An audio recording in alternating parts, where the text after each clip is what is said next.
Good morning all of you. हमने पिछली class में कैश ब्रेक इवन पॉइंट के कॉन्सेप्ट को डिस्कस किया था और जाते जाते हमने एक क्वेश्चन सॉल्व किया था जहां पर हमारे सारे ब्रेक इवन पॉइंट रिवाइज भी हो गए थे। Cash break even point, normal वाला break even point, composite break even point. और अगर आपको याद हो तो हमने उसी क्वेश्चन में प्रोडक्शन कैपेसिटी का भी कुछ जिक्र किया था।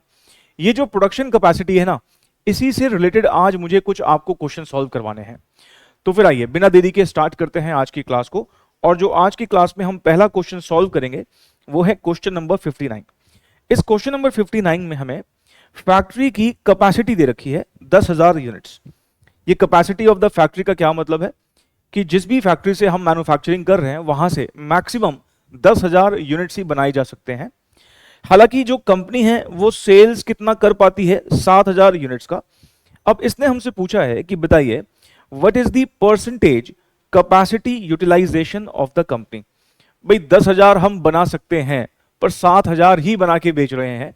इसका मतलब मुझे अगर परसेंटेज में बताना हो कि मैं अपनी कैपेसिटी का कितना परसेंट यूज कर रहा हूं तो हम कह सकते हैं 70%। नहीं, मैं अगर थोड़ा सा आसान से शब्दों में कहूं, जैसे मैंने आपको पिछली क्लास में एक एग्जांपल दिया था, मान लीजिए आप पूरे दिन में 12 घंटे पढ़ सकते हैं, ये आपकी कैपेसिटी है, लेकिन आप पढ़ते हैं सिर्फ 6 ही घंटे।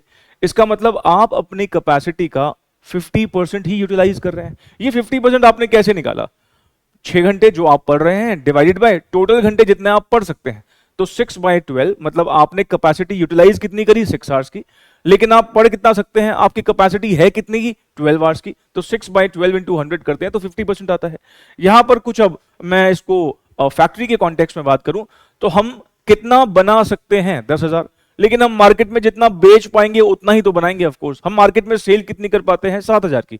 इसका मतलब ये कि 7,000 हमने कैपेसिटी को यूटिलाइज किया, 10,000 हमारी टोटल कैपेसिटी है, तो 7/10 इंटू 100 करेंगे तो 70% आएगा। सीधी सीधी कॉमन सेंस है। आओ जरा इस क्वेश्चन नंबर 59 को हम सॉल्व कर लेते हैं।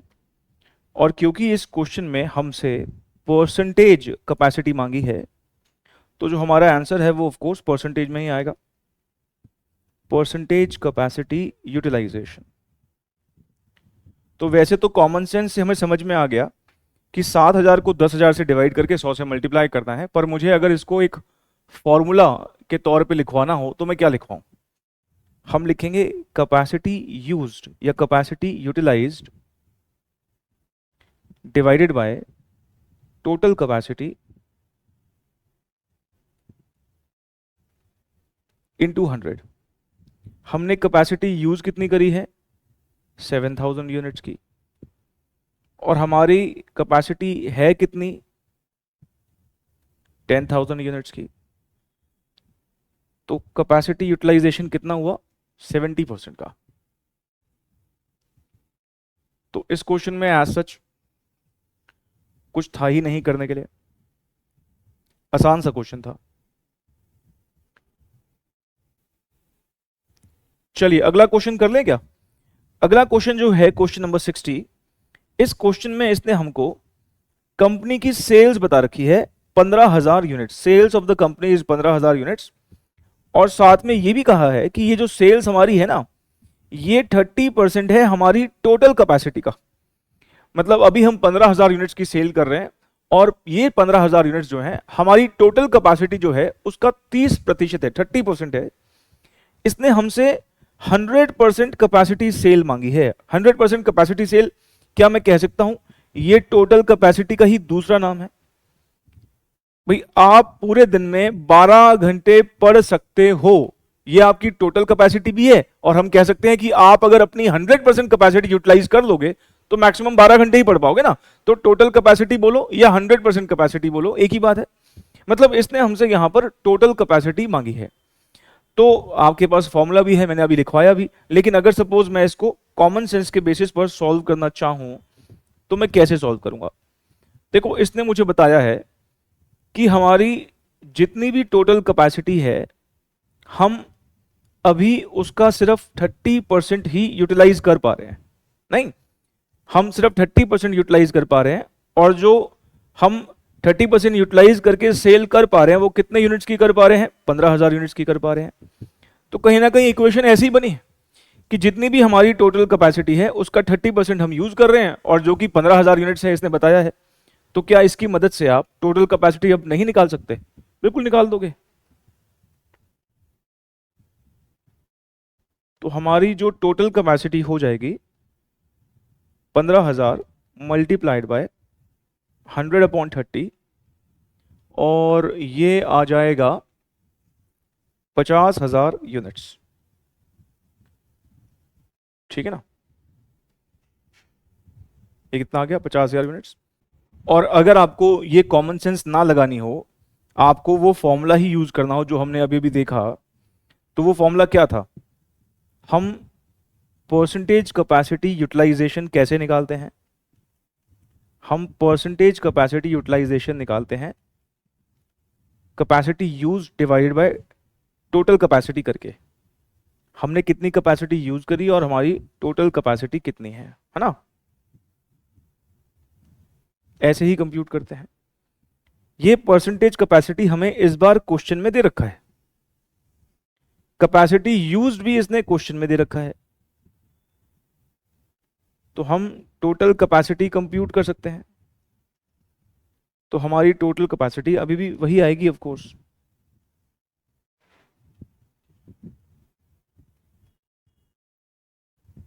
$15,000 इंटू 100/30, 50,000 यूनिट्स।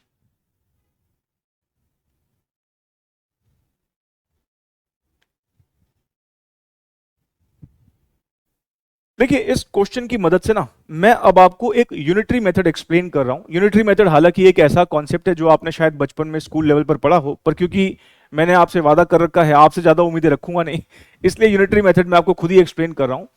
इसका यूज हम आगे आने वाले क्वेश्चंस में भी करेंगे, अलग अलग चैप्टर्स में आप देखोगे यूनिटरी मेथड का कई बार जिक्र आएगा। तो क्यों ना मैं उसकी शुरुआत इसी क्वेश्चन की मदद से कर देता हूं। शुरुआत में आपको लगेगा अरे सर ऐसे ही ठीक था, पर ना उसका यूज होगा और कैलकुलेशन बड़ी फास्ट हो जाया करेंगी, तो इसलिए जो मैं बोलूं उसको ध्यान से सुनिएगा। पहले दूसरे क्वेश्चन में नहीं समझ में आएगा, लेकिन जैसे जैसे मतलब कम समझ में आएगा, लेकिन जैसे जैसे हम आगे बढ़ेंगे तो आपको लगेगा अरे नॉर्मल सी तो बात है। देखिए देखो यूनिटरी मेथड लगाने के लिए हम बेसिकली करते क्या है, हर एक यूनिट के लिए कैलकुलेशन कर देते हैं, एक यूनिट के लिए कैलकुलेशन कर देते हैं, फिर जितने के लिए हमको चाहिए होती है उससे मल्टीप्लाई कर देते हैं। नंबर्स के साथ बात करूंगा तो ज्यादा बात समझ में आएगी। देखो हमारे पास ना दो चीजें हैं, एक परसेंटेज में हम कितनी कैपेसिटी यूज कर रहे हैं, और दूसरा यूनिट्स कि हमारे उस परसेंटेज कैपेसिटी के लिए हम यूनिट्स कितने बना रहे हैं। जैसे हम परसेंटेज में कितनी कैपेसिटी यूज कर रहे हैं 30%, और उसके अगेंस्ट यूनिट्स कितने बना रहे हैं 15,000। ऐसे ही 100% कैपेसिटी पर हम कितने बना सकते हैं, मतलब हमारी टोटल कैपेसिटी कितनी है, यही इसने पूछा है। तो दो चीजें हैं, तो जब भी हम यूनिटरी मेथड लगाएं तो पहले आइडेंटिफाई करें कि वो दो चीजें कौन सी हैं। फॉर एग्जांपल जब मैं आपको इशू ऑफ शेयर्स चैप्टर पढ़ाऊंगा तो वहां पर भी हम देखेंगे यूनिटरी मेथड का बहुत ज्यादा यूज होगा।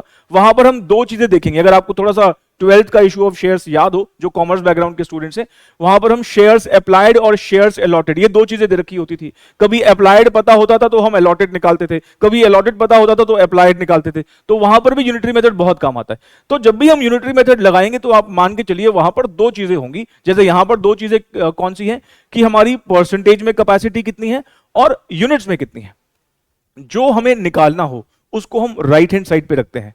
फिर से बोलता हूं, हमें जिसमें आंसर चाहिए उसको हम राइट हैंड साइड पे लिखते हैं। मतलब जैसे यहां पर दो है, एक परसेंटेज कैपेसिटी है और दूसरा क्या है यूनिट्स है। हमें क्योंकि आंसर यूनिट्स में चाहिए तो इसलिए मैंने इसको राइट हैंड साइड पे रखा है। इसने यही पूछा ना कि बताओ हमारी 100% कैपेसिटी सेल कितनी है, मतलब हमारी टोटल कैपेसिटी पे हम कितने सेल कर रहे हैं यूनिट्स में, है ना, यही पूछा है इसने हमसे। अच्छा अब हमें इसने क्या बताया है, इसने बताया है कि 30% कैपेसिटी के लिए हमारी सेल 15,000 की होती है। 30% के लिए कितनी होती है 15,000 होती है। तो 1% के लिए कितनी होगी, 1% के लिए निकालना हो तो मुझे क्या करना चाहिए, 15,000 को 30 से डिवाइड कर देना चाहिए। जैसे ही आप 15,000 को 30 से डिवाइड करोगे मुझे बता सकते हो कि ये कितना आएगा। सर 15,000 को 30 से डिवाइड करके आएगा 500। ये 500 क्या है, इस 500 का मतलब यह है कि अगर हम अपनी कैपेसिटी का 1% यूज करें तो हम 500 यूनिट्स बना पाएंगे। आप जरा सोचिए, जब आप अपनी कैपेसिटी का 30% यूज कर रहे थे तो कितना बना पा रहे थे 15,000। अब मैं 30 नहीं, मैं कह रहा हूं अगर मुझे 1% के लिए चाहिए हो तो 30% के लिए 15,000 था। ऑफ कोर्स 30 नहीं, मैं अब एक की बात कर रहा हूं, तो एक के लिए तो ऑफ कोर्स कम ही होगा ना, कितना 500 यूनिट्स। अब आपने कहीं ना कहीं 1% कैपेसिटी के लिए कितने यूनिट्स बनने चाहिए वो निकाल दिए। अब एक के लिए आ गया अब हमें कितने के लिए चाहिए आंसर? टोटल कैपेसिटी, मतलब 100% के लिए बताओ हम कितना सेल कर पाएंगे। तो एक के लिए अगर 500 है तो 100 के लिए क्या करोगे? 500 को 100 से मल्टीप्लाई कर दोगे। भाई मान लो मैं आपसे ये कहता हूं कि इस एक पेन का दाम 50 रुपए है और मुझे बताओ कि 10 पेन का दाम कितना होगा। तो एक का 50 रुपए है, 10 पेन का रेट निकालने के लिए क्या करोगे? 50 को 10 से मल्टीप्लाई कर दोगे। अगर मुझे 100 पेन का रेट चाहिए हो तो 50 को 100 से मल्टीप्लाई कर दोगे। 1000 पेन का चाहिए हो 50 को 1000 से मल्टीप्लाई कर दोगे। मतलब जैसे ही आप एक पेन का रेट निकाल लेते हो, फिर आपको जितने के लिए चाहिए उससे मल्टीप्लाई कर दो ना। मैंने यहां पर ठीक ऐसे ही 1% के लिए मैं कितने यूनिट्स बना सकता हूं वो मैंने निकाल दिए। अब आपको 100 के लिए चाहिए, इसको 100 से मल्टीप्लाई कर दो। 80% के लिए चाहिए, 80 से मल्टीप्लाई कर दो। 50% के लिए चाहिए, 50% से मल्टीप्लाई कर दो। नहीं तो मैं अगर सपोज अब इसको आगे सॉल्व करूं, मैं कह रहा हूं मुझे फाइनली तो 100% के लिए चाहिए ना। इसने क्या पूछा था कि बताओ हमारी 100% कैपेसिटी सेल कितनी होगी। एक के लिए हमने निकाल दिया, तो 100 के लिए निकालना हो तो क्या करना पड़ेगा? जो एक के लिए निकला है उसको 100 से मल्टीप्लाई कर दो। ये कितना आ जाएगा? 50,000 ही आ जाएगा। ये यूनिटरी मेथड ही है। हम यहां पर क्या कर रहे हैं? पहले हम कह रहे हैं कि हम ना 1% के लिए कैलकुलेशन कर देंगे, फिर जितने के लिए चाहिए उसको 100 से मल्टीप्लाई कर देंगे। 15,000 को 30 से मल्टीप्लाई करते ही 1% के लिए आ गया, मतलब 500। कहीं ना कहीं मैं यहां पर 500 को 100 से मल्टीप्लाई तो कर रहा हूं। आपने ऊपर भी देखोगे ना, जाने अनजाने यही किया है। आप चेक करो, ये जब आप ऐसे कर रहे हो, देखो ये क्या है, 15,000 अपॉन 30 करते बेसिकली क्या आ गया? 1% के लिए हमने कितने यूनिट्स हम बना सकते हैं, फिर 100 से मल्टीप्लाई कर दिया। ऊपर भी देखोगे तो यही तो किया है, 15,000 को 30 से डिवाइड किया है, 100 से मल्टीप्लाई किया है। अभी आप देखोगे हम जाने अनजाने यूनिटरी मेथड ही लगा रहे होते हैं। तो ये यूनिटरी मेथड को ना हम अभी और अच्छे से समझेंगे। आप पहले इसको चाहें तो नोट कर लो।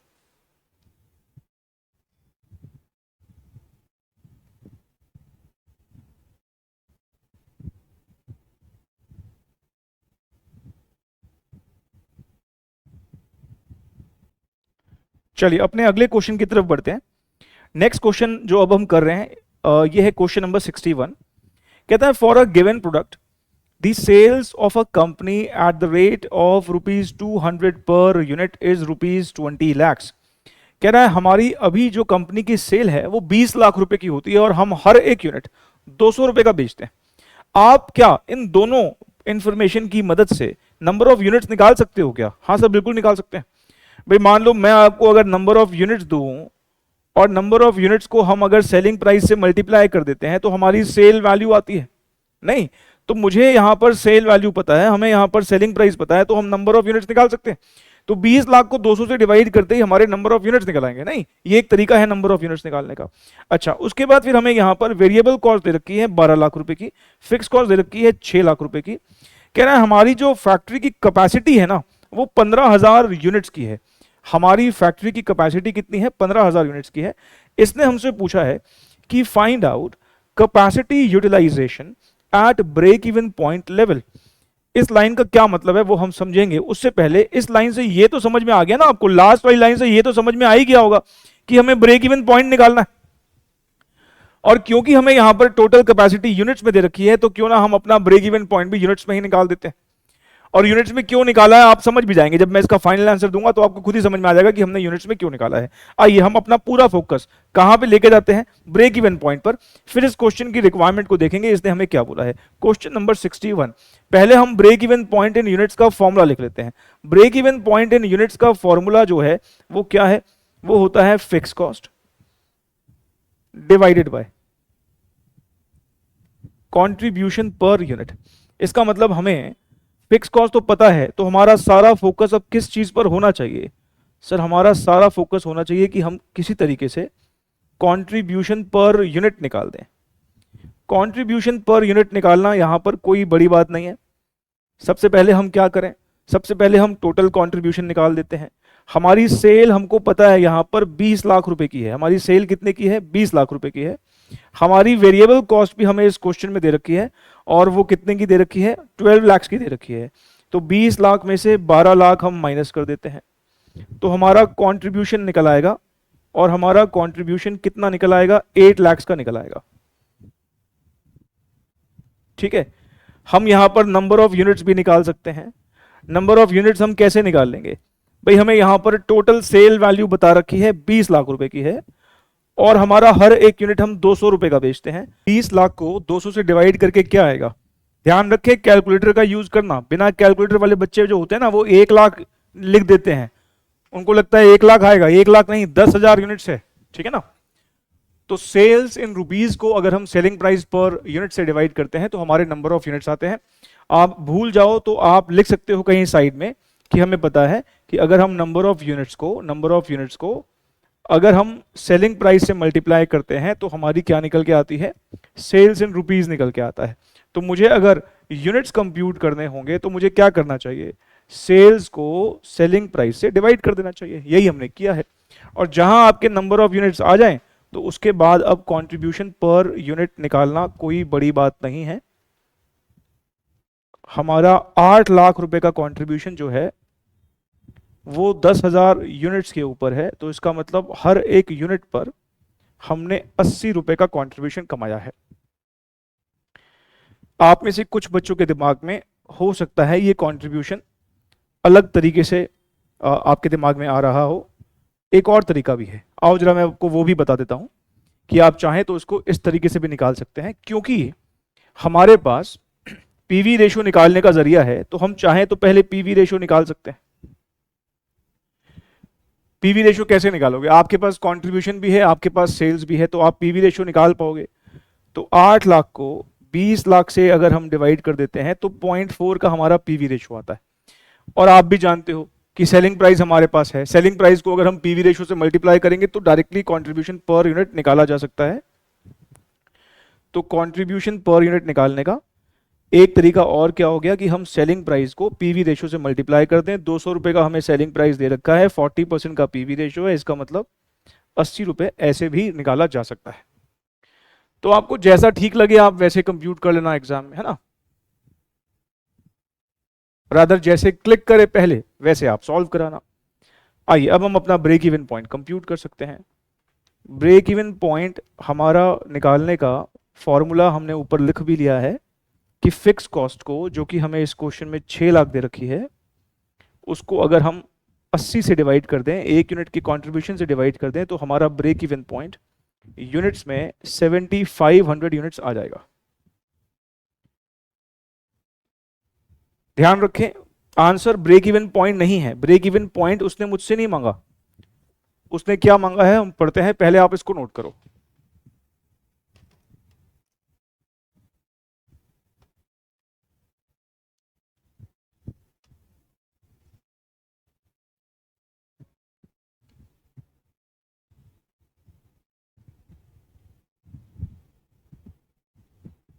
ठीक है, चलिए आइए अब जरा देखते हैं उसने पूछा क्या है।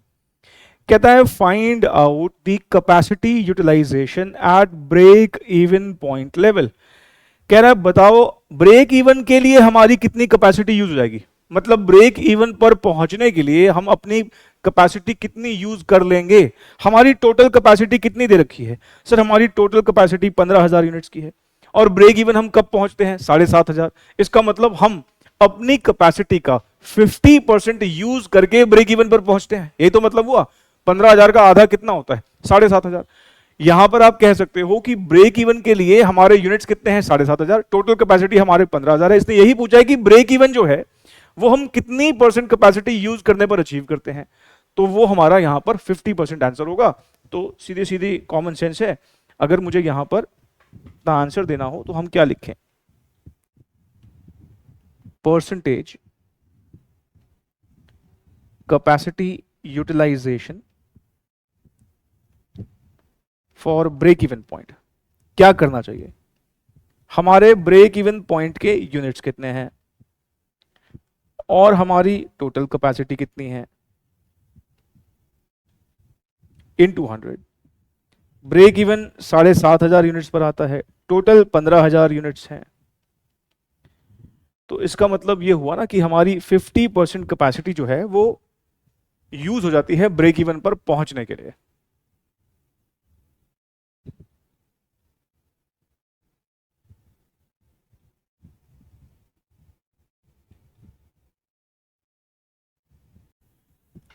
मेरे ख्याल से आप ये तो समझ गए ना कि हमने यहाँ ब्रेक इवन पॉइंट यूनिट्स में ही क्यों निकाला, क्योंकि हमें यहाँ पर टोटल कैपेसिटी किस में दे रखी थी, यूनिट्स में दे रखी थी, इसलिए हमने ब्रेक इवन पॉइंट भी यूनिट्स में निकाल दिया ताकि हम परसेंटेज कैपेसिटी जो है आराम से कंप्यूट कर पाए।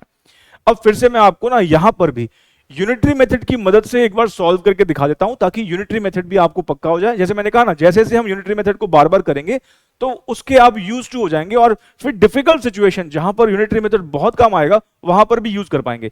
यहां हालांकि देखा जाए तो यूनिटरी मेथड की ऐसे जरूरत नहीं है, कॉमन सेंस के बेसिस पे हमने ये सॉल्व कर लिया, पर मैंने कहा फिर भी मैं एक बार अपनी तसल्ली के लिए आपको यूनिटरी मेथड के थ्रू भी इसको एक बार सॉल्व करके दिखाता हूं। देखिए, मैंने आपसे कहा था कि जो चीज हमको निकालनी होती है उसको हम राइट हैंड साइड पे रखते हैं। जैसे यहां पर हमें परसेंटेज कैपेसिटी निकालनी है ना, ब्रेक इवन पॉइंट तो हमने निकाल ही लिया था 7,500 यूनिट्स, यूनिट्स में तो हमने निकाल ही लिया था। हमें यह देखना था कि ये 7,500 यूनिट्स के लिए हम कितना परसेंट कैपेसिटी यूज कर रहे हैं, यही निकालना था। तो दो चीजें इस बार भी हैं, एक यूनिट्स और दूसरा परसेंटेज कैपेसिटी। अच्छा, इस बार मैं परसेंटेज कैपेसिटी को राइट हैंड साइड पे क्यों लिखा, क्योंकि मुझे इस बार परसेंटेज कैपेसिटी निकालनी है कि ब्रेक इवन के लिए हम कितना परसेंट कैपेसिटी जो है वो यूज कर रहे हैं। अब इस क्वेश्चन में ना आपको ये बात बता रखी है कि फैक्ट्री की जो कैपेसिटी है वो 15,000 यूनिट्स है। मैं मान सकता हूं कि ये फैक्ट्री की टोटल कैपेसिटी है। टोटल कैपेसिटी का क्या मतलब है कि अगर हम फैक्ट्री को 100% कैपेसिटी पे काम करवाएंगे तो हमारे 15,000 यूनिट्स बन सकते हैं। इसका मतलब ये हुआ कि 15,000 यूनिट्स के लिए 100% कैपेसिटी यूज होती है। 15,000 यूनिट्स के लिए 100% कैपेसिटी यूज होती है। अगर मुझे एक यूनिट के लिए पता करना हो कि एक यूनिट के लिए कितनी कैपेसिटी यूज होगी, 15,000 यूनिट्स के लिए 100% है, तो एक यूनिट के लिए 100/15,000, ये जो भी डेसिमल में आएगा, ऑफ कोर्स डेसिमल में आएगा ना, क्योंकि मैं 15,000 नहीं एक यूनिट की बात कर रहा हूं। 15,000 के लिए 100 है, तो एक यूनिट के लिए कितना होगा, 100/15,000 का हम कैपेसिटी यूज करेंगे। अब मुझे यहां पर ब्रेक इवन के लिए पता करना है कि ब्रेक इवन के लिए हम कितना परसेंट कैपेसिटी यूज कर रहे हैं, और ब्रेक इवन में कितने यूनिट्स हैं, 7,500। इसका मतलब हम 7,500 यूनिट्स के लिए कितना परसेंट कैपेसिटी यूज करना चाहते हैं वो निकालना चाहते हैं। तो जब मैंने एक यूनिट के लिए निकाल लिया, अब आपको जितने मर्जी यूनिट्स के लिए निकालना हो मल्टीप्लाई कर दो आप। हमें यहां पर 7,500 यूनिट्स के लिए कंप्यूट करना है, तो 100/15,000 इंटू 7,500 अगर आप करोगे तो ये कितना आएगा, 50% ही आएगा। नहीं, ये बेसिकली क्या है, 100/15,000 क्या है कि एक यूनिट के लिए हम इतना कैपेसिटी यूज करेंगे, तो 7,500 जो कि ब्रेक इवन पॉइंट है उसके लिए कितना कैपेसिटी यूज करेंगे। मैंने कहा ना शुरुआत में ये यूनिटरी मेथड आपको लगेगा कि क्या जरूरत है, बेसिक सी तो बात थी, ये तो हमने वैसे ही कंप्यूट कर लिया। पर मैंने कहा ना आगे जाके ना जब थोड़े से टिपिकल क्वेश्चंस आएंगे तो वहां पर ये यूनिटरी मेथड हमें काफी हेल्प करेगा। अभी फिलहाल सिर्फ इसको नोट ही कर लो साइड में, ये अभी हमारे फेयर वर्किंग का पार्ट नहीं है। मैंने आपको सिर्फ साथ साथ बता दिया कि आगे चल के जब हम इस पर थोड़े से और बात करेंगे तो आपको बातें समझ में आएंगी।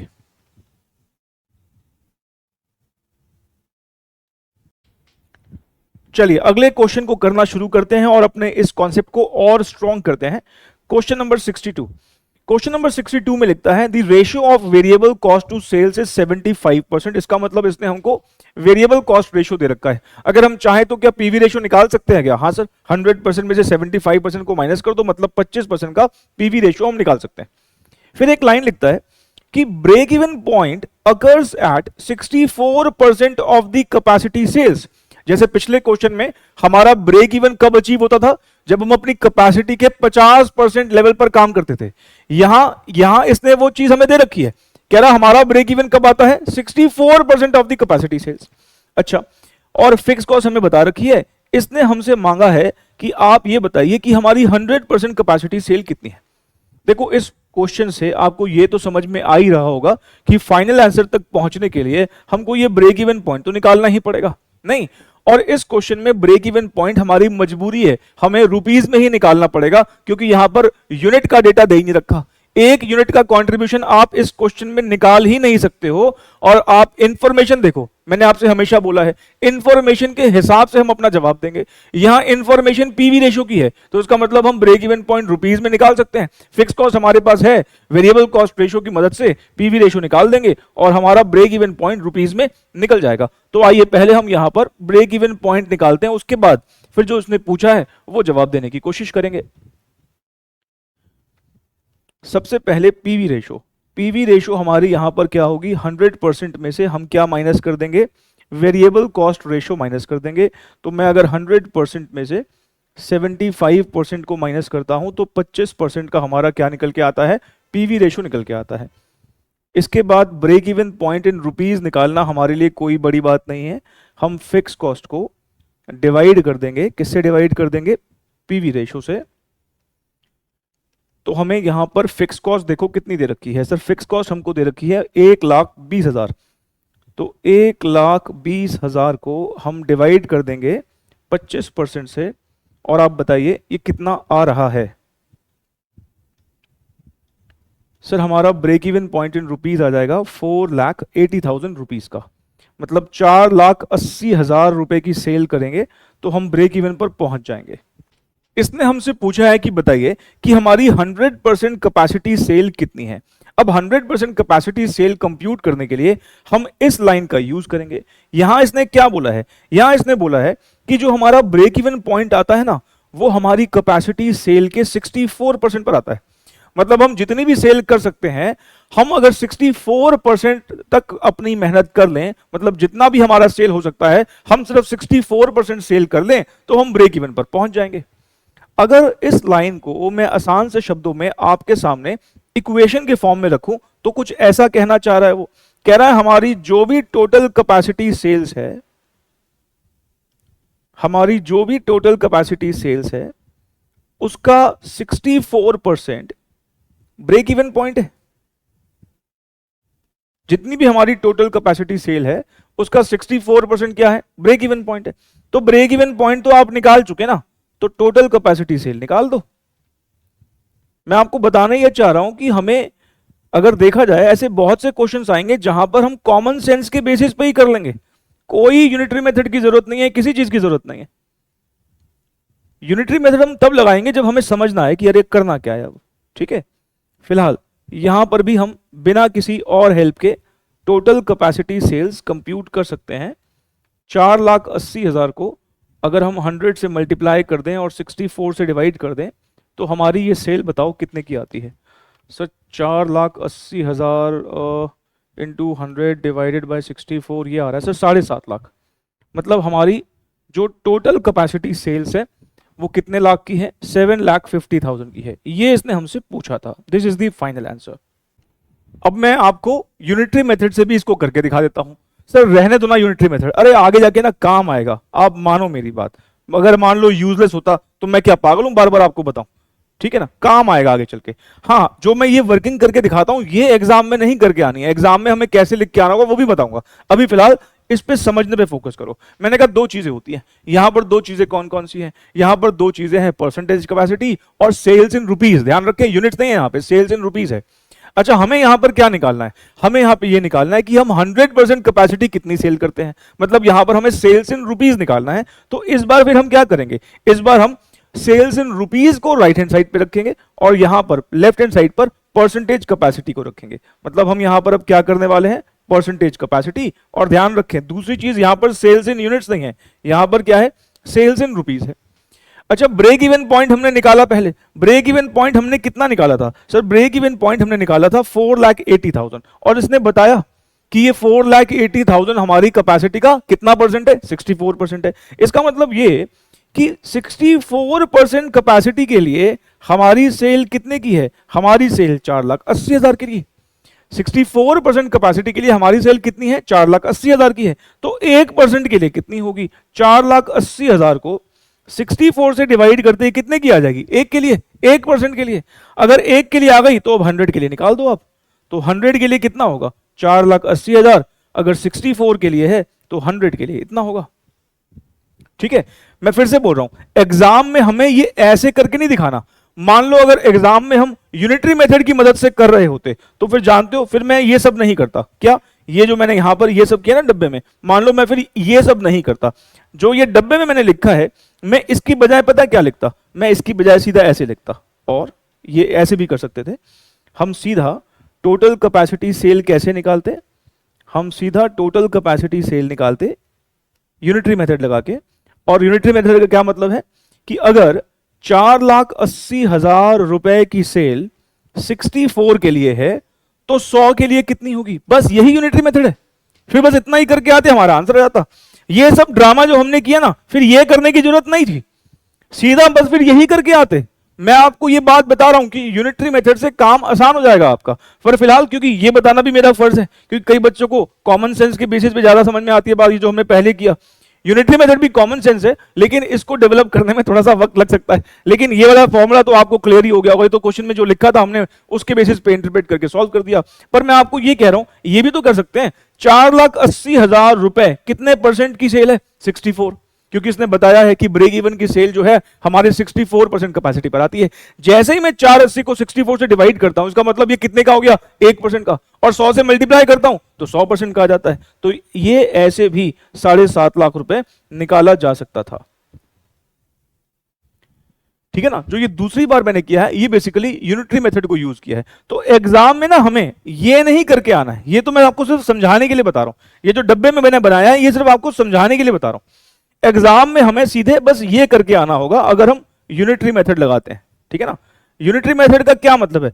यूनिटरी मतलब क्या कि एक पर्टिकुलर यूनिट ऑफ परसेंटेज के लिए हम पहले आंसर निकालते हैं और फिर जितने के लिए चाहिए होता है उसको मल्टीप्लाई कर देते हैं। नहीं,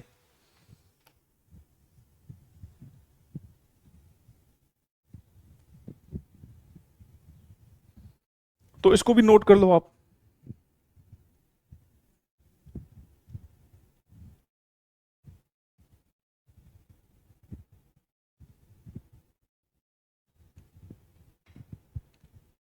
तो मेरे ख्याल से ये दोनों तरीके आपको समझ में आ गए।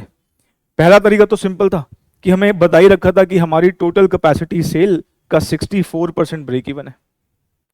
ब्रेक इवन हमने निकाल ही दिया था, तो टोटल कैपेसिटी इसकी मदद से निकल गई।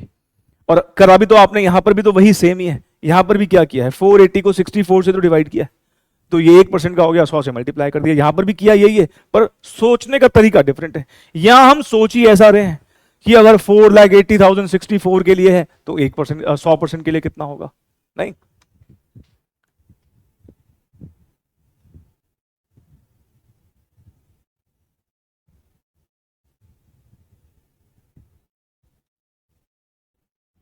देखिए अगला क्वेश्चन जो मैं आपको करवाऊंगा ना, वो हमारे इंस्टीट्यूट के स्टडी मटेरियल का क्वेश्चन है और एग्जाम में आने के लिए बिल्कुल तैयार है वो क्वेश्चन। उसको करवाने से पहले मैं आपको एक नोट लिखवा रहा हूं। ठीक है, आइए पहले एक नोट लिखते हैं, फिर उस क्वेश्चन की तरफ बढ़ेंगे। लिखिएगा, if semi variable cost is given in question, comma, then we need to split it between variable cost and fixed cost.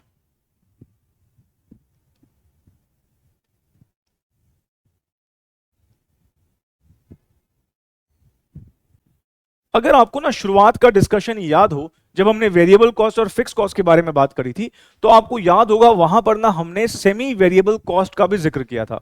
मैंने आपसे कहा था कि कुछ ऐसी भी कॉस्ट होती हैं जिसके अंदर वेरिएबल और फिक्स्ड दोनों कंपोनेंट होते हैं, और ऐसी कॉस्ट जिसमें दोनों कंपोनेंट्स हो उसको हम सेमी वेरिएबल कॉस्ट कहते हैं। अब क्योंकि ये चैप्टर जो है ये तो सिर्फ दो ही कॉस्ट को रिकॉग्नाइज करता है, कहता है भाई हमारे लिए तो बस दो ही कॉस्ट है, या तो वेरिएबल या फिक्स। और क्योंकि हमारे लिए दो ही कॉस्ट हैं, अगर हमें किसी क्वेश्चन में सेमी वेरिएबल कॉस्ट दे रखा है तो हमें उसको बाइफरकेट करना पड़ेगा, उसको स्प्लिट करना पड़ेगा, उसका वेरिएबल पोर्शन अलग करना पड़ेगा, फिक्स पोर्शन अलग करना पड़ेगा। यही अब हमें सीखना है। अगर मैंने आपको कुछ एग्जाम्पल दूं, हालांकि मैंने वहां पर एग्जाम्पल्स लिए थे, पर सेमी वेरिएबल कॉस्ट का अगर मैं एग्जाम्पल दूं, जैसे मान लो हमारा एक कपड़े का शोरूम है और उसमें हमने एक सेल्समैन को हायर किया है। उसको हम कहते हैं भाई देख तेरे को हर महीने 15,000 रुपए फिक्स देंगे, तो जो ये 15,000 हो गया ये फिक्स कंपोनेंट हो गया। और साथ में उसको ये भी कहा कि तू जितने भी वैल्यू के कपड़े बिकवाएगा हम 5% का एक्स्ट्रा कमीशन भी तेरे को देंगे। अब ये डिपेंड करता ना वो कपड़े कितने बिकवाता है। मान लो उसने किसी महीने में 2 लाख रुपए के कपड़े बिकवा दिए, तो 2 लाख रुपए का 5% मतलब 10,000 रुपए, ये उसका एक्स्ट्रा इंसेंटिव हो गया, ये वेरिएबल पोर्शन हो गया। अगर वो 1 लाख के कपड़े बिकवाता तो 5,000 देते, अगर वो कपड़े नहीं बिकवाता, मान लो बाकी सेल्समैन तो बिकवा रहे हैं, वो खाली बैठा हुआ है, तो हम नहीं देते। इसका मतलब अगर मान लो हमने उसको बोल रखा है भाई 15,000 तो तेरी फिक्स सैलरी है, तो ये तो देंगे देंगे, साथ में हम एक वेरिएबल कंपोनेंट भी दे देंगे। जैसे मैंने कहा मान लो 2 लाख रुपए के उसने कपड़े बिकवाए, तो 2 लाख का 5% 10,000 रुपए, तो 15 प्लस 10 25,000 का उसका टोटल पेमेंट हो जाएगा। और ये 25,000 कौन सी कॉस्ट कहलाएगी? Semi variable cost. मैंने शुरुआत में कुछ और भी एग्जाम्पल आपके साथ लिए होंगे, बट फिलहाल हमारा मेन मुद्दा जो है उसको स्प्लिट करना सीखना है, और वो कैसे करेंगे। आइए अगले क्वेश्चन की तरफ हम बढ़ते हैं, जिसमें ये कॉन्सेप्ट भी आएगा। क्वेश्चन नंबर 63, ये क्वेश्चन हमारे इंस्टीट्यूट के स्टडी मटेरियल का क्वेश्चन है, और क्योंकि ये इंस्टीट्यूट के स्टडी मैथ का क्वेश्चन है, हमेशा की तरह फिर से कहूंगा, ये एक इंपॉर्टेंट क्वेश्चन बन जाता है। इस क्वेश्चन की ना आखिरी लाइन पढ़िए। आखिरी लाइन में लिखता है calculate activity level at break even point. इस आखिरी लाइन से ये तो समझ में आता है कि इस क्वेश्चन में भी हमें मेनली क्या कंप्यूट करना है? Break even point. और ब्रेक इवन पॉइंट का भी क्या कंप्यूट करना है? Activity level. Activity level basically percentage capacity utilisation का दूसरा नाम है। मतलब यहां पर हमें फिर से ब्रेक इवन पॉइंट के लिए हम कितना परसेंट कैपेसिटी यूज कर रहे हैं वो हमें यहां पर कंप्यूट करके बताना है। तो मेन मुद्दा इस क्वेश्चन को पढ़ते वक्त क्या दिमाग में रहेगा कि क्या कंप्यूट करना है? ब्रेक इवन पॉइंट कंप्यूट करना है। आइए जरा अब इस क्वेश्चन को रीड करना शुरू करते हैं। पहली लाइन में लिखता है a company manufactures a product currently providing 80% capacity with a turnover, मतलब sales turnover of rupees 8 lakh at rupees 25 per unit. पहली लाइन से क्या समझ में आता है कि ये जो कंपनी है अभी 80% कैपेसिटी पर काम कर रही है, और वो 80% कैपेसिटी के लिए हम सेल कितने रुपए की कर रहे हैं? 8 लाख रुपए की, और हमारा हर एक यूनिट कितने रुपए का बिक रहा है? 25 रुपए का। जैसे हमने पीछे अभी एक क्वेश्चन में टोटल सेल वैल्यू और एक यूनिट के सेलिंग प्राइस की मदद से नंबर ऑफ यूनिट्स निकाले थे, तो यहां पर भी निकाल सकते हैं क्या? हमें बता रखा है 8 लाख रुपए की सेल करी है और हर एक यूनिट 25 रुपए का बेचा है, तो नंबर ऑफ यूनिट्स आप यहां पर निकाल सकते हैं 8 लाख को 25 से डिवाइड करके। भाई अभी अभी तो हमने ये बात पीछे भी देखी थी। आइए जरा पहली लाइन को हम यूज करके सबसे पहले नंबर ऑफ यूनिट्स ही निकाल लेते हैं।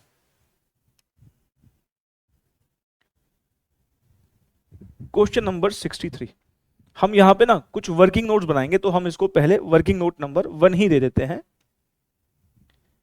और हमारे नंबर ऑफ यूनिट्स हम निकाल सकते हैं 8 लाख को 25 से डिवाइड करके। बताइए जी कितने निकल के आते हैं? सर ये आ रहे हैं 32,000 यूनिट्स। चलिए आगे पढ़ते हैं। आगे लिखता है the cost data are as under. हमें कॉस्ट डेटा दिया हुआ है। सबसे पहले मटेरियल कॉस्ट दे रखी है 7.5 रुपए पर यूनिट, लेबर कॉस्ट भी दे रखी है 6 रुपए 25 पैसे 6.25 पर यूनिट। आपको याद होगा मैंने आपसे कहा था कि इस चैप्टर के पर्पस के लिए हम वेरिएबल कॉस्ट में 4 एग्जांपल मान के चलते हैं। एक डायरेक्ट मटेरियल कॉस्ट, एक डायरेक्ट लेबर कॉस्ट, एक डायरेक्ट एक्सपेंसेस, और चौथा वेरिएबल ओवरहेड्स। ये 4 खर्चे मैंने कहा था कि क्वेश्चन ना भी कुछ कहे तो आप इसको वेरिएबल ही मान के चलेंगे। तो मटेरियल और लेबर कॉस्ट ये दोनों कौन से खर्चे हुए? ये दोनों वेरिएबल खर्चे हुए। इसके बाद फिर उसने हमको सेमी वेरिएबल कॉस्ट बताई है। सेमी वेरिएबल कॉस्ट के ब्रैकेट में कुछ लिखा है, लेकिन अमाउंट कितना है सेमी वेरिएबल कॉस्ट का? 1,80,000। क्योंकि इस सेमी वेरिएबल कॉस्ट में दोनों होते हैं, वेरिएबल और फिक्स दोनों होते हैं, तो उसे स्प्लिट करने का कुछ तो हमको जरिया बताना पड़ेगा। तो इसलिए ब्रैकेट में इसने क्या लिखा है कि हमारी सेमी वेरिएबल के अंदर जो वेरिएबल कंपोनेंट है वो कैसे है? 3.75 पर यूनिट के हिसाब से है। और फिर उसके बाद हमें एक चौथा खर्चा और दे रखा है फिक्स कॉस्ट। फिक्स कॉस्ट 90,000 की दे रखी है। हालांकि आगे भी कुछ लिखा हुआ है, मैं अभी इसको रीड करवाऊंगा, लेकिन हमें यहां पर 4 खर्चे टोटल दे रखे हैं, जिसमें से 2 पे तो कोई शक नहीं है, वो वेरिएबल है। कौन कौन से? Material, labour. और फिक्स पे भी कोई शक नहीं है, वो फिक्स्ड है। और सेमी वेरिएबल जो है हमें इसको स्प्लिट करना पड़ेगा, वेरिएबल अलग करना पड़ेगा और फिक्स अलग करना पड़ेगा। आइए जरा पहले हम यही काम कर लेते हैं। वर्किंग नोट नंबर 2 बनाते हैं और सेमी वेरिएबल कॉस्ट को स्प्लिट कर लेते हैं। सेमी वेरिएबल कॉस्ट हमको दे रखी है 1,80,000 की,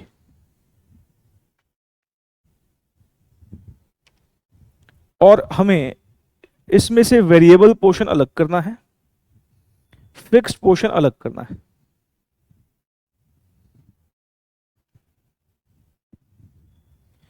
अब अगर हम यहां पर देखें, हमें यह बताया है कि हम इसके अंदर 3.75 है ना, 3.75 पर यूनिट के हिसाब से वेरिएबल कॉस्ट इनकर करते हैं। हमारे यूनिट्स हम निकाल चुके हैं। इसका मतलब मैं अगर ये जानना चाहूं कि इसके अंदर वेरिएबल कॉस्ट कितनी है तो वो कैसे निकलेगी? भाई हमारे 32,000 यूनिट्स हैं और इसमें बताया गया है कि इसके अंदर जो वेरिएबल कॉस्ट है वो 3.75 पर यूनिट के हिसाब से है। तो जरा 32,000 को 3.75 से मल्टीप्लाई करके बताना जरा कितना आता है। सर ये आ रहा है 1,20,000। इसका मतलब 1,80,000 में से अगर 1,20,000 वेरिएबल कॉस्ट है तो बचा हुआ 60,000 क्या होगा? बचा हुआ 60,000 फिक्स कॉस्ट होगा। मतलब 1,80 में से अगर मैं 1,20,000 को माइनस कर देता हूं जो कि वेरिएबल पोर्शन है तो बचा हुआ 60,000 क्या हो जाएगा? Fix cost. इसका मतलब हमने जो ये 1,80,000 रुपए की कॉस्ट दे रखी थी हमने इसके टुकड़े कर दिए। इसमें से वेरिएबल कितना है? इसमें से वेरिएबल 120 है और फिक्स कितना है? फिक्स हमारा इसके अंदर 60,000 रुपीज है। अच्छा, अब जो हमें कंप्लीटली एक टोटल फिक्स कॉस्ट भी दे रखी है वो कितनी है? 90,000 की है। इसका मतलब टोटल फिक्स कॉस्ट हमारी कितनी हो जाएगी? 90 तो ये है और 60,000 सेमी वेरिएबल के अंदर है। तो हमारी यहां पर फिक्स कॉस्ट जो हमें कंसिडर करनी है, ध्यान रखना, 1.5 लाख रुपए की हो गई। 90,000 ये वाली और 60,000 जो सेमी वेरिएबल के अंदर है। एक 90,000 तो इंडिपेंडेंट कॉस्ट है जो जो कंप्लीटली फिक्स्ड है और उसके बाद सेमी वेरिएबल के अंदर जो फिक्स पोर्शन है वो 60,000 का है। तो हमारी टोटल फिक्स कॉस्ट कितने की हो गई? हमारी टोटल फिक्स कॉस्ट 1.5 लाख रुपए की हो जाएगी। सर ये जो आगे लिखा है फिक्स कॉस्ट के, ये तो एक बार रीड करवाओ। आओ जरा इसको भी रीड कर लेते हैं। देखो आगे लिखता है, मतलब इसने जो हमें फिक्स कॉस्ट के बारे में इंफॉर्मेशन दी वो कैसे दी? कहता है fixed cost ₹90,000 up to 80% level of output. कह रहा अगर हम 80% लेवल तक काम करते हैं तो हमारी फिक्स कॉस्ट 90,000 रहने वाली है। अगर हम इसके आगे काम करते हैं, beyond this additional 20,000 will be incurred. अभी तो हम 80% पे ही काम कर रहे हैं, इसने खुद ही बताया स्टार्टिंग में।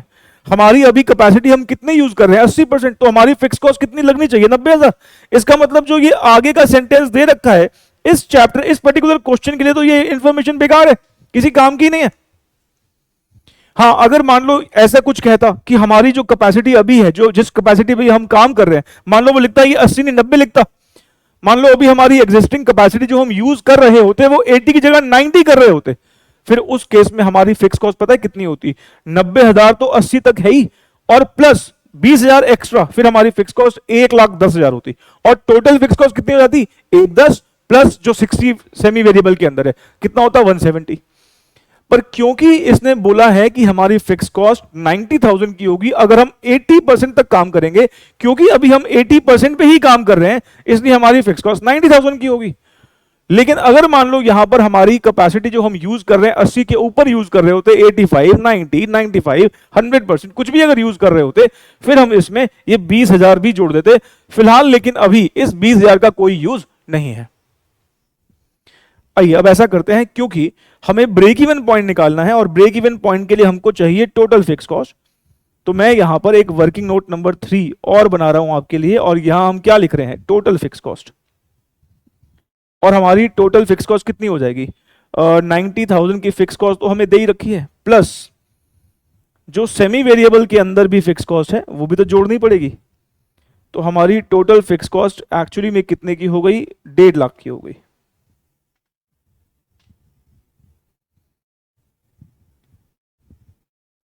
ब्रेक इवन पॉइंट निकालने के लिए और हमें क्या चाहिए? सर और हमें कंट्रीब्यूशन पर यूनिट चाहिए होगा अगर हमें ब्रेक इवन पॉइंट यूनिट्स में निकालना है। हालांकि यहां पर मेंशन नहीं है, आप रुपीस में भी निकाल सकते हैं, पर क्योंकि हम यहां पे यूनिट्स में निकाल सकते हैं, हमारे पास पर यूनिट डेटा भी है। अगर मान लो मैं कंट्रीब्यूशन पर यूनिट यहां निकालना चाहूं तो उसके लिए हमें क्या करना होगा? आओ सर उसको भी हम एक वर्किंग नोट की मदद से बना लेते हैं। ठीक है, वर्किंग नोट नंबर 4,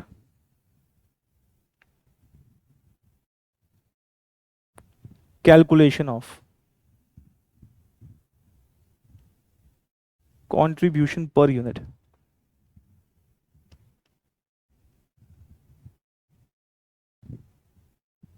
कंट्रीब्यूशन कैसे आता है? सर सेलिंग प्राइस में से वेरिएबल कॉस्ट को घटा के आता है। इस क्वेश्चन में सेलिंग प्राइस हमको दे रखा है, हमारा सेलिंग प्राइस 25 रुपीज का है। ये लो जी 25 रुपीज, इसमें से क्या माइनस करते हैं? इसमें से वेरिएबल कॉस्ट माइनस कर देंगे। वेरिएबल कॉस्ट में हमारे पास पहली कॉस्ट डायरेक्ट मटेरियल की है। डायरेक्ट मटेरियल कितने का है? मटेरियल कॉस्ट कहो डायरेक्ट मटेरियल कहो एक ही बात है, कितने का है? 7.5 का है। ये लो जी 7 पॉइंट। उसके बाद फिर हमें यहां पर डायरेक्ट लेबर कॉस्ट भी दे रखी है। लेबर कॉस्ट हमें दे रखी है इस क्वेश्चन में 6.25 पर यूनिट, ये लो जी 6.25। फिर सेमी वेरिएबल कॉस्ट के अंदर भी वेरिएबल कंपोनेंट है, तो हम यहां पर लिख लेते हैं अदर वेरिएबल कॉस्ट, है ना, जो सेमी वेरिएबल के अंदर है उसको हम अदर वेरिएबल कॉस्ट लिख लेते हैं।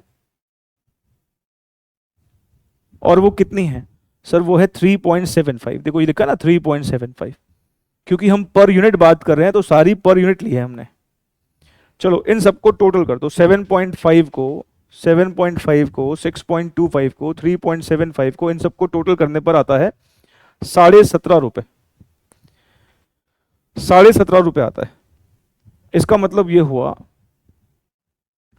कि हमारा एक यूनिट का कंट्रीब्यूशन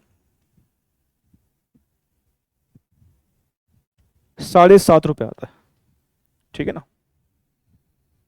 आप लिखना चाहो तो लिख सकते हो, बाद में आपको रिवीजन के टाइम पे याद आएगा।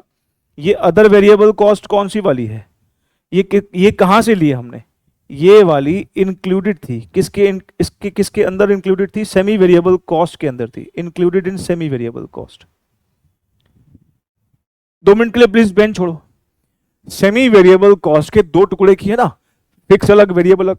जो उसका फिक्स वाला पोर्शन था वो हमने यहां यूज कर लिया, और सेमी वेरिएबल के अंदर जो वेरिएबल वाला पोर्शन है वो हमने यहां यूज कर लिया। दोनों यूज हो गए ना यहां पर, क्योंकि हमें यहां पर कंट्रीब्यूशन पर यूनिट निकालना था, तो इसलिए हमने जो सेमी वेरिएबल वाला पोर्शन, सेमी वेरिएबल के अंदर जो वेरिएबल वाला पोर्शन है वो हमने पर यूनिट ही लिया। एक यूनिट पर सेमी वेरिएबल कॉस्ट में से वेरिएबल पोर्शन कितना है? 3.75।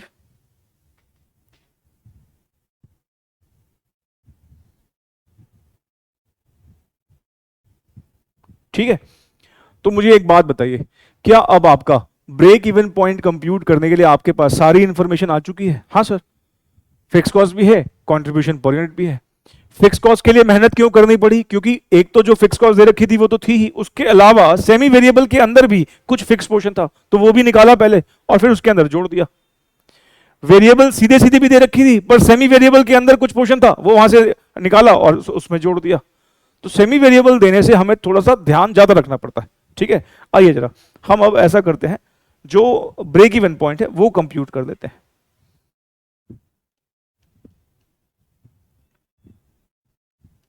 Break even point in units, fixed cost divided by contribution per unit. Fixed cost हमने अभी अभी ऊपर निकाली है 1.5 लाख, 7.5 से डिवाइड कर देंगे। 1.5 लाख को 7.5 से डिवाइड करने पर कितना आता है, जल्दी बताइए सर। ये आ रहा है 20,000 यूनिट्स।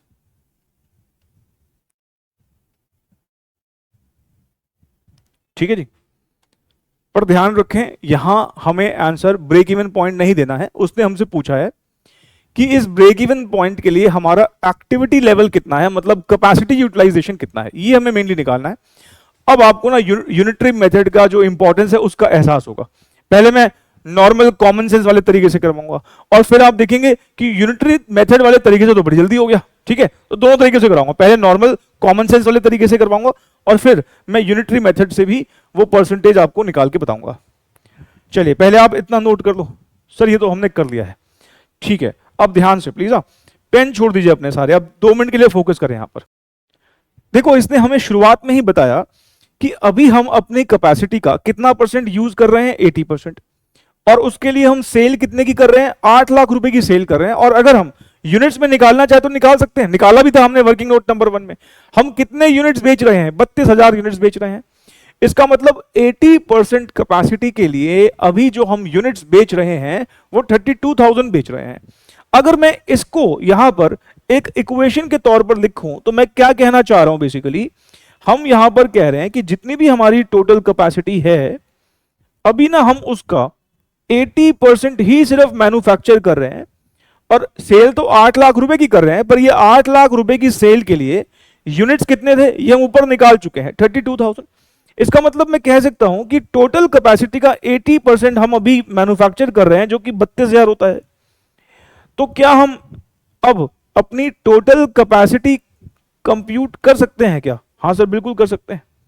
तो 32,000 को अगर मैं 100 से मल्टीप्लाई कर दूं और 80 से डिवाइड कर दूं, तो जरा बताओ ये कितना आता है? सर हमारी टोटल कैपेसिटी 40,000 यूनिट्स की आएगी। अच्छा, इस बात को ध्यान रखें, टोटल कैपेसिटी का क्या मतलब है? 100% कैपेसिटी जो है, अगर हम अपनी 100% कैपेसिटी पर काम करेंगे तो हमारे यूनिट्स कितने बन पाएंगे? 40,000। अब आप मुझे बताइए, ब्रेक इवन के लिए हमें कितने यूनिट्स बेचने पड़ रहे हैं? 20,000। ब्रेक इवन अभी निकाला ना आपने, ब्रेक इवन कितना निकाला? 20,000। इसका मतलब अगर हमारी 100% कैपेसिटी यूज करके हम 40,000 यूनिट्स बना सकते हैं, तो ब्रेक इवन पर अगर हम काम करते हैं तो हम अपना कितना परसेंटेज कैपेसिटी यूज करेंगे? 50%। 20,000 40,000 का हाफ ही तो है ना। इसका मतलब अगर मुझे ब्रेक इवन पॉइंट का एक्टिविटी लेवल निकालना हो, एक्टिविटी लेवल निकालने का मतलब परसेंटेज कैपेसिटी निकालना हो, तो वो कैसे निकालेंगे? हम कहेंगे देखो भाई, परसेंटेज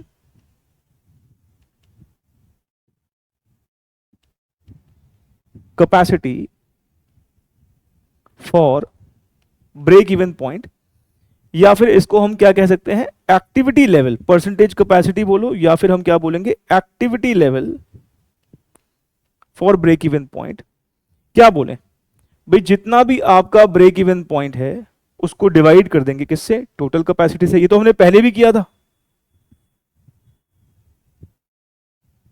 इनटू 100। ब्रेक इवन हमारा 20,000 यूनिट्स पर आता है और टोटल कैपेसिटी हमारी 40,000 यूनिट्स की है। तो कहीं ना कहीं ब्रेक इवन पॉइंट के लिए हमें 50% कैपेसिटी पर काम करना पड़ेगा। ये हमने यहां पर 50% कंप्यूट कर दिया, लेकिन ना इसमें थोड़ा सा, अब मैं आपको बताऊंगा कि यूनिटरी मेथड में ये फटाफट हो सकता था। इसमें ना हमें थोड़ा सा रूटिंग करनी पड़ी, पहले टोटल कैपेसिटी निकालनी पड़ी, उसके बाद हमने ब्रेक इवन के लिए कैपेसिटी निकाली। ये काम सीधे भी हो सकता था। फिलहाल क्योंकि कुछ बच्चों को ऐसे ही समझ में आएगा, तो मैंने कहा ठीक है ऐसे भी करा देता हूं। कुछ बच्चों को लगता है नहीं, बिल्कुल स्ट्रेट फॉरवर्ड तरीके से, कॉमन सेंस वाले तरीके से बताओ, तो पहले आप इसको नोट करो। ये नोट कर लेने के बाद फिर मैं आपको जो यूनिटरी मेथड है उसके थ्रू भी बता देता हूं।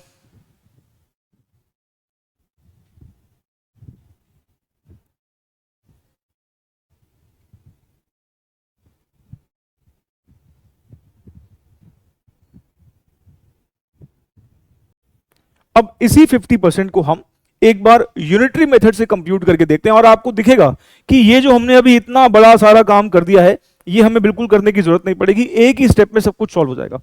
अब यूनिटरी मेथड के लिए मैंने आपको क्या बताया था? मैंने यूनिटरी मेथड लगाने के लिए आपको बताया था कि पहले ये चेक करो कि कौन सी दो चीजें हमें इस क्वेश्चन में गिवन है। एक तो यूनिट्स है और दूसरा परसेंटेज कैपेसिटी है। हमने सारी कैलकुलेशन अभी यूनिट्स में करी ना। और क्योंकि हमें यहां पर आंसर जो चाहिए वो ये चाहिए कि ब्रेक इवन के लिए हम कितना परसेंट कैपेसिटी यूज कर रहे हैं, इसका मतलब परसेंटेज में आंसर चाहिए, तो हमें राइट हैंड साइड पे क्या रखना पड़ेगा? परसेंटेज रखना पड़ेगा। इसका मतलब दो चीजें हैं, एक तो यूनिट्स है और क्योंकि हमें आंसर परसेंटेज कैपेसिटी में चाहिए तो वो हमने यहां पर राइट हैंड साइड पे रखा। हमें इस क्वेश्चन में बताया गया कि हम यहां पर 80% कैपेसिटी को यूज कर रहे हैं। कितना परसेंट कैपेसिटी यूज कर रहे हैं? 80%। और इसके लिए हम अभी कितने यूनिट्स बना रहे हैं? 32,000। हमें बता रखा था 8 लाख रुपए की सेल कर रहे हैं, 25 रुपए का एक यूनिट है, और हमने यूनिट्स तो ऊपर निकाले थे वर्किंग नोट नंबर 1 में। मतलब अभी हम 80% कैपेसिटी यूज करके 32,000 यूनिट्स बना रहे हैं। तो 32,000 यूनिट्स के लिए अगर हमें 80% कैपेसिटी लगती है तो सिर्फ एक यूनिट के लिए कितनी लगेगी? यूनिटरी मेथड यही बोलता है कि एक परसेंटेज टर्म्स में, मतलब एक यूनिट के टर्म से बात करो। तो अगर मुझे एक यूनिट के लिए परसेंटेज कैपेसिटी निकालना हो तो मैं क्या कहूंगा कि 80 को 32,000 से डिवाइड कर दो। भाई 32,000 यूनिट्स के लिए 80% कैपेसिटी लगती है, तो एक यूनिट के लिए कितना लगेगा? 80/32,000। और हमें कितने के लिए चाहिए कि ब्रेक इवन वाले जो यूनिट्स हैं उसके लिए कितना परसेंट कैपेसिटी यूज कर रहे हैं? भाई आपके पास एक यूनिट का परसेंटेज कैपेसिटी आ गया, तो ब्रेक इवन के लिए हम कितने यूनिट्स यूज कर रहे हैं? 20,000। एक के लिए आ गया, 20,000 से मल्टीप्लाई कर दो। अगर मैं 80/32,000 जो कि एक यूनिट की परसेंटेज कैपेसिटी है, इसको 20,000 से मल्टीप्लाई कर दूंगा तो 20,000 यूनिट्स की परसेंटेज कैपेसिटी आ जाएगी। और आप चेक कर लो 50% ही आएगी, 50% ही आएगी। अब मैंने आपको कहा था कि हमें एग्जाम में ये डब्बा बना के नहीं आना। एग्जाम में अगर मान लो हम करके आते हैं तो एग्जाम में हम कैसे करेंगे, हम फिर ये जो मैंने अभी आपको दिख रहा है ये बॉक्स में, फिर हम ये नहीं करेंगे, फिर हम सीधा यूनिटरी मेथड कैसे लगाएंगे, फिर हम कुछ ऐसा करेंगे। क्या करेंगे, हम लिखेंगे activity level for break even point या percentage capacity for break even point, और फिर सीधी सीधी कॉमन सेंस यूज करेंगे। हम कहेंगे भाई देखो 80% जो है वो 32,000 यूनिट्स के लिए है। 80% की कैपेसिटी में हम 32,000 यूनिट्स बना रहे हैं। तो अगर जैसे ही मैं 80 को 32,000 से डिवाइड करता हूं तो उसका मतलब क्या हो गया, एक यूनिट की परसेंटेज कैपेसिटी आ गई। और हमें कितने के लिए चाहिए, ब्रेक इवन पॉइंट के लिए। और ब्रेक इवन पॉइंट में कितने यूनिट्स है, 20,000। तो 80 अगर 32,000 के लिए है तो 20,000 के लिए कितना होगा, 20,000 के लिए कितना आएगा, 50% आएगा। मतलब ये सारा तामझाम आपको करने की जरूरत ही नहीं है कि पहले टोटल निकालो उसके बाद फिर 20,000 के लिए निकालो, मतलब फिर आप परसेंट ब्रेक इवन के लिए निकालो ना, आप सीधा यूनिटरी मेथड लगाओ। अगर 80% 32,000 के लिए है तो 20,000 के लिए कितना होगा, भाई अभी हम 32,000 यूनिट्स बना रहे हैं, उसके लिए 80% कैपेसिटी यूज कर रहे हैं। हमें 20,000 के लिए बताना है कि हम कितनी परसेंटेज कैपेसिटी यूज करेंगे। हमने कहा यूनिटरी मेथड लगाओ। यूनिटरी मेथड जब लगाते हैं, ये डब्बा सिर्फ मैं आपको समझाने के लिए बनाता हूं, ये डब्बा हमें एग्जाम में नहीं बनाना। ये आप रफ में बना के दे, अगर मान लो एग्जाम में आपको नहीं समझ में आ रहा कि क्या डिवाइड क्या मल्टीप्लाई करना है, ये डब्बा साइड में बना के देख लेना। ये डब्बा बनाते ही आपको क्या पता लग जाएगा कि क्या ऊपर रखना है क्या नीचे रखना है। यही चीज बस आपको फाइनल आपको लिख के आनी है, आपको फाइनली बस यही चीज लिख के आनी है। मेरे ख्याल से आप समझ गए मैं क्या बोलना चाह रहा हूं, इसको भी नोट करो। हालांकि मैंने ऊपर कई बार बोल दिया लेकिन मैं फिर भी लिख देता हूं कि भाई ये डब्बा हम सिर्फ अंडरस्टैंडिंग के लिए ही बनाते हैं, डब्बा एग्जाम में नहीं बना के आना है।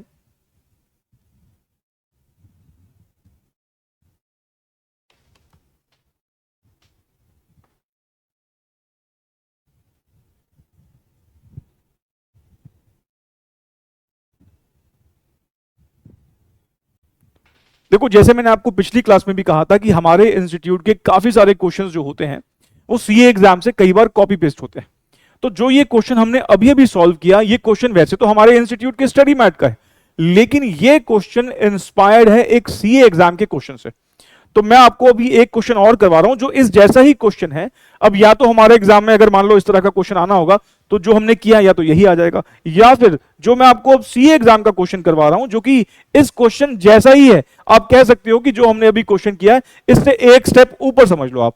लेकिन ये क्वेश्चन भी हमारे एग्जाम में आ सकता है क्योंकि हमने जो अभी क्वेश्चन किया वो बेसिकली इसी क्वेश्चन से इंस्पायर्ड है। आइए जरा क्वेश्चन को रीड करते हैं।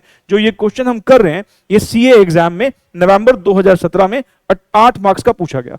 अब इस क्वेश्चन में आप देखिए लगभग वैसे ही इंफॉर्मेशन आपको दिखेगी। शुरुआत में क्या बोलता है, a company with 90% capacity utilisation is manufacturing a product and makes a sale of rupees में सेल दे रखी है 9,45,000 की, और एक यूनिट कितने रुपए का बेच रहे हैं, 30 रुपए का।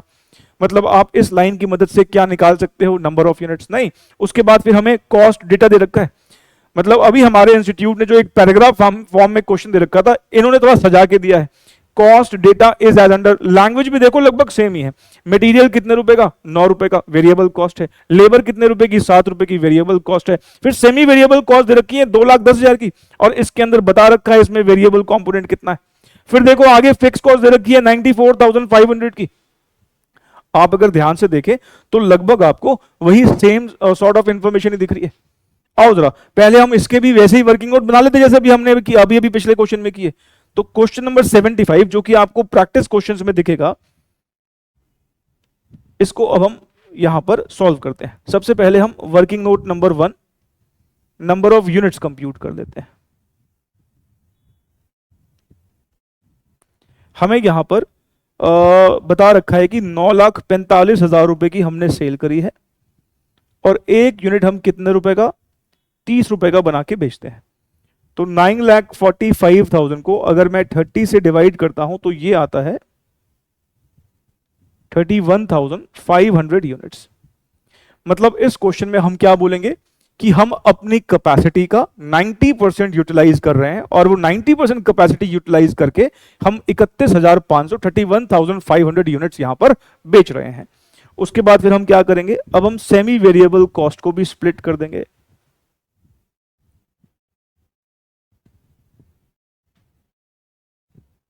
हमें इस क्वेश्चन में सेमी वेरिएबल कॉस्ट कितनी दे रखी है, 2,10,000 की।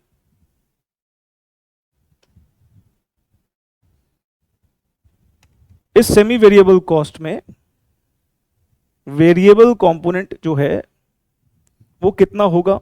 सर एक यूनिट का वेरिएबल कॉस्ट बताया है 4.25, और क्योंकि अभी हम 31,500 यूनिट्स बना के बेच रहे हैं तो 4.25 के हिसाब से बताइए हमारी टोटल वेरिएबल कॉस्ट कितनी हो जाएगी? सर ये आ रही है 1,33,875। कितनी आ रही है? 1,33,875। एक बार जरा आप भी सारे कैलकुलेट करके बताइए क्या यही आ रहा है? चलिए यही आ रहा होगा, मैं मान के चल रहा हूं। तो हमारा फिक्स कॉस्ट फिर इसमें से कितना आएगा, फिक्स वाला कंपोनेंट कितना आएगा? 2,10,000 में से अगर हम वेरिएबल कॉस्ट हमारी जो टोटल है वो माइनस कर देते हैं तो हमारी फिक्स कॉस्ट निकल आएगी, और वो आ रही है 76,125 रुपीज। 76,125 रुपीज, है ना?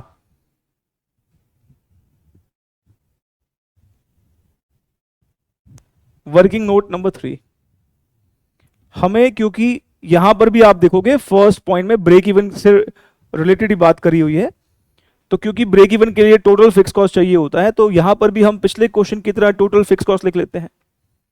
आइए जरा वापस से देखिए, अभी हम कितने परसेंट कैपेसिटी पर काम कर रहे हैं? 90% कैपेसिटी पर काम कर रहे हैं, और इसमें भी सेम वैसी ही बात लिखी है कि हमारी फिक्स कॉस्ट 94,500 है up to 90% of the output, और आउटपुट के ब्रैकेट में लिखा है कैपेसिटी।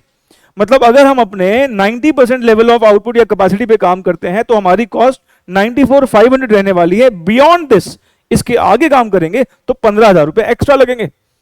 लेकिन यहां पे तो उसने पहली लाइन में बोल ही दिया कि हम 90 पे ही काम कर रहे हैं। अगर मान लो यहां पर लिखा होता कि हम 92% पे काम कर रहे हैं, 95 पे काम कर रहे हैं, तो उस केस में फिर ये 15,000 और जोड़ देते। अभी ये 15,000 जोड़ने की जरूरत नहीं है, नहीं। तो हमारी टोटल फिक्स कॉस्ट कितने की हो जाएगी? सर हमारी टोटल फिक्स कॉस्ट हो जाएगी 94,500, तो हमारी वैसे ही फिक्स कॉस्ट है। और जो सेमी वेरिएबल के अंदर है वो कितनी है? 76,125। तो हमारी टोटल फिक्स कॉस्ट कितनी होगी बताओ भाई? 94,500 प्लस 76,125, ये आ गया 1,70,625। सेम ही क्वेश्चन है।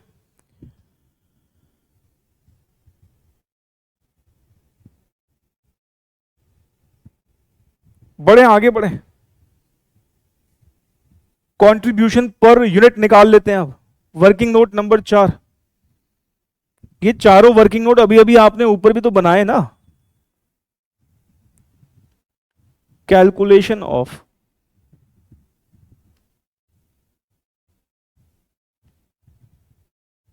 Contribution per unit.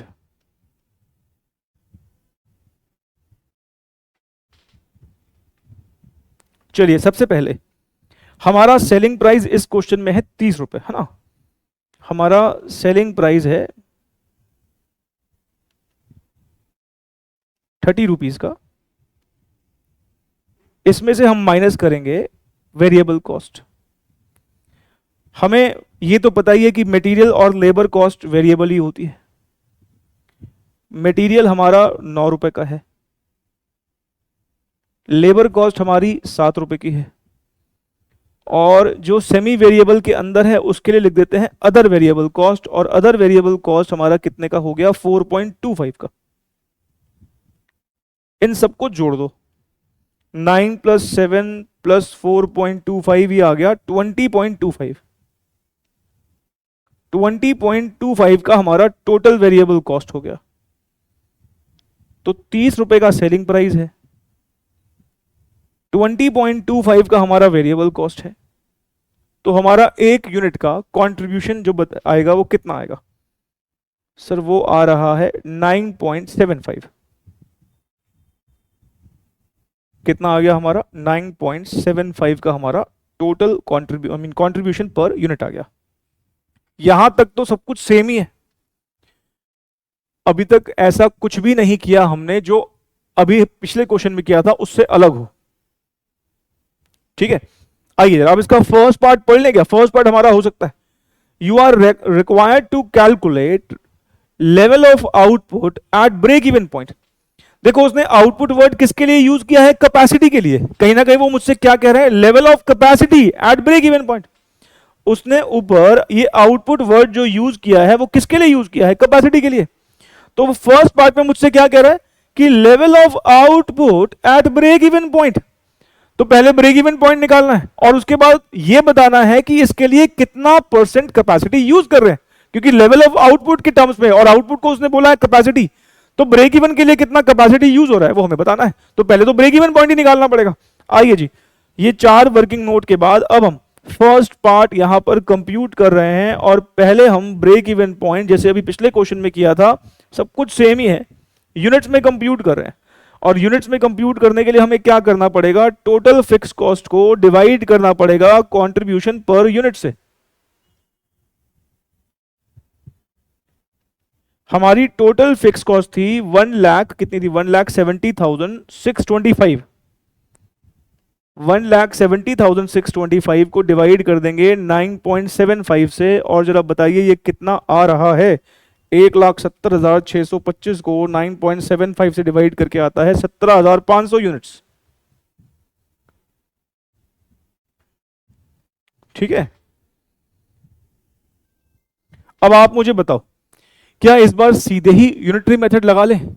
नहीं, फटाफट काम हो जाएगा। क्या जरूरत है पहले हम टोटल कैपेसिटी निकाल लें फिर उसके बाद उसको परसेंटेज में कन्वर्ट करें? सीधा क्या लगाते हैं, यूनिटरी मेथड। मैंने कहा ना काम आगे के लिए आसान हो जाएगा। चलिए अब हम यहां पर क्या करने वाले हैं, अब हम यहां पर जो उसने पूछा है, क्या पूछा है, level of output at break even point. तो हम यहां पर level of output at break even point, ठीक है, पहले सीधे सीधे मैं आपको निकाल के दिखा देता हूं।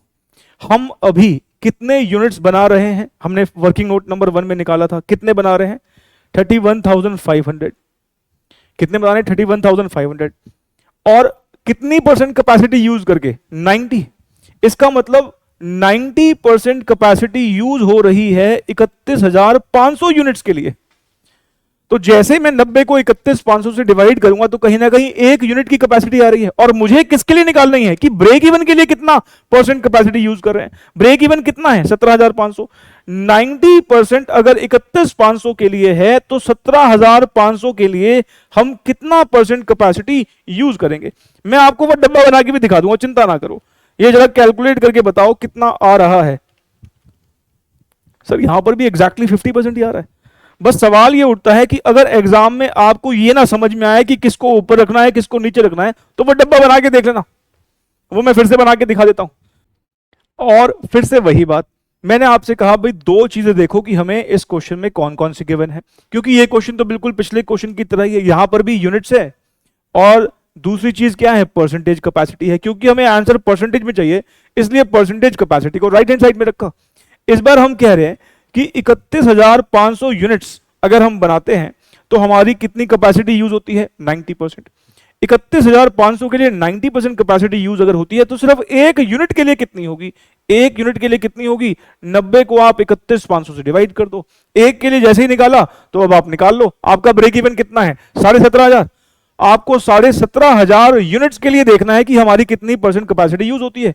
तो 1 के लिए जो निकाला है उसको 17,500 से मल्टीप्लाई करो। अगर 1 के लिए 90/31,500 है तो 17,500 के लिए कितना होगा, आप अगर देखोगे तो यहां पर भी वही सेम आएगा, 50%।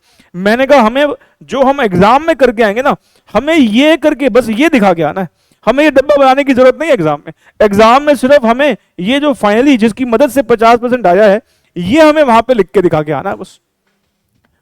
तो आप देख रहे हैं कि यूनिटरी मेथड ने हमारा काम कितना आसान कर दिया।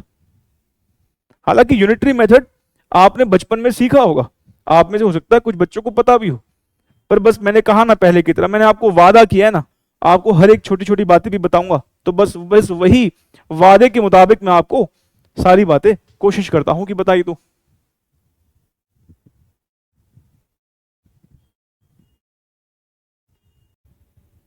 चलिए नेक्स्ट पार्ट की तरफ बढ़ते हैं। देखिए सेकेंड पार्ट में वो हमसे कहता है you are required to calculate number of units to be sold to earn a net income of 10% of sales. Net income का मतलब प्रॉफिट की बात कर रहा है। मतलब हमें इस क्वेश्चन में डिजायर्ड प्रॉफिट दे रखा है, और डिजायर्ड प्रॉफिट कैसे दिया हुआ है, सेल्स का 10%, और सेल्स पे हम 10% का डिजायर्ड प्रॉफिट चाहते हैं, और उसके लिए कितने यूनिट्स बेचे ये हमें कंप्यूट करना है। सेल्स इन रुपीज नहीं, सेल्स इन यूनिट्स हमें कंप्यूट करना है। अगर मैं आपको एक पुराना क्वेश्चन याद दिलाऊं, हमने क्वेश्चन नंबर 53 सॉल्व किया था, वहां पर भी कुछ ऐसा ही था। हमें डिजायर्ड प्रॉफिट सेल्स का 20% दे रखा था, लेकिन इस क्वेश्चन में क्या था कि हमने सेल्स इन रुपीज कंप्यूट किया था, यहां पे इसने हमसे सेल्स इन यूनिट्स मांगा है। हालांकि मैंने आपसे कहा था कि इस तरह के क्वेश्चन में आगे चल के प्रैक्टिस करवाऊंगा, तो वो भी हमें प्रैक्टिस करने हैं। लेकिन ये समझ लो कि एक क्वेश्चन वापस से ऐसा आ गया जहां पर हम कुछ नया सीखेंगे ऑफ कोर्स। अब यहां पर हमें कैसे कैलकुलेशंस करने हैं, आइए जरा हम इसको सीखने की कोशिश करते हैं। यहां पर भी बच्चे ना हो सकता है कुछ गड़बड़ करें। मैं आपको दो तरीकों से इसको सॉल्व करवाऊंगा, और फिर आपको बताऊंगा कि आप क्या बेवकूफी कर सकते हैं जो आपको नहीं करनी है, मैं वो भी बताऊंगा आपको। सबसे पहले मैंने आपसे यह कहा था कि कभी भी हमें अगर डिजायर्ड प्रॉफिट दे रखा हो, डिजायर्ड प्रॉफिट दे रखा हो सेल्स के कॉन्टेक्स्ट में, जैसे यहां पर दे रखा है 10% ऑफ सेल्स, तो हमेशा इस बात को ध्यान रखना है कि ये जो परसेंटेज होता है, जब भी वो सेल्स के रिस्पेक्ट में परसेंटेज दे, तो ये परसेंटेज हमेशा सेल्स इन रुपीज पर ही अप्लाई होती है। ये बात मैंने आपको क्वेश्चन नंबर 53 करते हुए भी बताई थी कि जब कभी भी हमें प्रॉफिट का परसेंटेज या फिर डिजायर्ड प्रॉफिट कभी भी अगर परसेंटेज में दे रखा है सेल्स के रिस्पेक्ट में, तो वो हमेशा सेल्स इन रुपीज पर ही अप्लाई होगा। कभी भी प्रॉफिट का परसेंटेज सेल्स यूनिट्स पर अप्लाई नहीं हो सकता। अगर मैं ये कहूं कि हमने 1 लाख यूनिट्स बेचे हैं और वो 50 लाख रुपए में बेचे हैं और हमने 10% का प्रॉफिट कमाया है सेल पर, तो ऑफ कोर्स 1 लाख पे थोड़ी अप्लाई करेंगे, जो 50 लाख रुपए में बेचे हैं उसके ऊपर अप्लाई करेंगे ना। तो हमेशा वो किस पर अप्लाई होता है, सेल्स इन रुपीज पर। ये बात कॉमन सेंस वाली है, इस पे हम ऑलरेडी पहले भी चर्चा कर चुके हैं। अब ना यहां पर हमें सेल्स यूनिट्स निकालना है, लेकिन मैं आपसे कह रहा हूं कि हमें ना पहले यहां पर सेल्स इन रुपीज कंप्यूट करना पड़ेगा। अब आपके दिमाग में सवाल आएगा कि सीधा सेल्स इन यूनिट्स क्यों नहीं निकाल सकते, आप हमें देते पहले, हम निकाल के दिखाते। मैं कह रहा हूं ना 2 मिनट रुको, इसमें बहुत सी गड़बड़ हो सकती है, आपसे गलतियां हो सकती हैं, इसलिए मैं आपको इसे 2 तरीके से करवाऊंगा, और आपके दिमाग में तीसरे वाला चल रहा है, और आपके दिमाग में क्या चल रहा है और उसमें क्या टेक्निकल फ्लॉ है मैं आपको भी बताऊंगा। अभी फिलहाल समझ लो, और मैंने कहा मैं इससे रिलेटेड 1-2 क्वेश्चन आपको सॉल्व भी करा दूंगा ताकि आपका कॉन्सेप्ट जो है वो बिल्डअप हो जाए। अब मैं कह रहा हूं कि सेल्स इन रुपीज वाला पहले हमें फॉर्मुला लगाना पड़ेगा। अपने दिमाग को 2 मिनट शांत रखते हुए मेरी बात को ध्यान से सुनो। अच्छा, सेल्स इन रुपीज के लिए हमारा फॉर्मुला क्या होगा सर? वो होगा fix cost plus desired profit divided bye PV ratio. क्या हमने इस क्वेश्चन में एक बार भी पीवी रेशो निकाली है? सर निकाली नहीं है तो क्या हुआ, निकाल तो सकते हैं। हमें इस क्वेश्चन में पीवी रेशो निकालने के लिए सारा डेटा है, अवेलेबल है। ये देखो भाई, कंट्रीब्यूशन ये रहा, सेलिंग प्राइस ये रहा, इसका मतलब 9.75 का हमारा कंट्रीब्यूशन है और 30 रुपए का हमारा सेलिंग प्राइस है। इसका मतलब पीवी रेशो निकालना चाहे तो निकल सकती है, और वो कितनी निकल के आ जाएगी? वो आ जाएगी 0.325, 0.325। ठीक है। अच्छा, अब हम क्या करें, यहां पर सेल्स इन रुपीज के फॉर्मूला में सब कुछ पुट कर देते हैं। फिक्स कॉस्ट हमने वो भी कंप्यूट कर रखा है ऊपर। हमारी फिक्स कॉस्ट कितनी थी सर? फिक्स कॉस्ट हमारी ये रही 1,70,625। तो यहां पर हमने फिक्स कॉस्ट लिखी 1,70,625 प्लस डिजायर्ड प्रॉफिट कितना है? 10% ऑफ सेल्स, ये हमने ऊपर देखा ही। 10% ऑफ सेल्स को मैं लिख सकता हूं 0.10। याद करो, पहले भी लिखा था हमने 10% का मतलब 0.10 की 10/100 और 0.10 सेल्स अपॉन पीवी रेशो कितनी है? 0.325। और मैं अगर इस 0.325 को यहां ले जाऊं तो 0.325 sales is equals to 1,70,625 plus 0.10 sales. ये 0.1 यहां पर आ जाएगा, तो 0.325 में से 0.1 को माइनस अगर करता हूं तो ये आ रहा है 0.225। 0.225 सेल्स इज इक्वल्स टू 1,70,625। और बताओ भाई हमारी सेल कितनी आ जाएगी? ध्यान रखें, क्योंकि ये सेल्स इन रुपीज का फॉर्मूला यूज किया है तो हमारी सेल्स इन रुपीज आ रही है। 1,70,625 को अगर मैं 0.225 से डिवाइड करता हूं तो ये आ रहा है रुपीज 7,58,333। 7,58,333 की सेल आई है। ध्यान रखें, this is not the answer. ये आंसर क्यों नहीं है? क्योंकि इसने हमसे रुपीज में थोड़ी, इसने तो हमसे यूनिट्स में आंसर मांगा है। तो मुझे अगर इस सेल्स इन रुपीज को चेंज करना हो सेल्स इन यूनिट्स में, तो मुझे क्या करना चाहिए भाई? एक यूनिट जितने रुपए का बेचा है उससे डिवाइड कर दो। हमने टोटल सेल 7,58,333 रुपए की करी है और हमने हर एक यूनिट जो बेचा है वो 30 रुपए में बेचा है, तो 30 से डिवाइड करते ही हमारे यूनिट्स आ जाएंगे। बताओ भाई कितना आ रहा है? 758,333 को अगर मैं 30 से डिवाइड कर रहा हूं तो ये आ रहा है 25,278 यूनिट्स।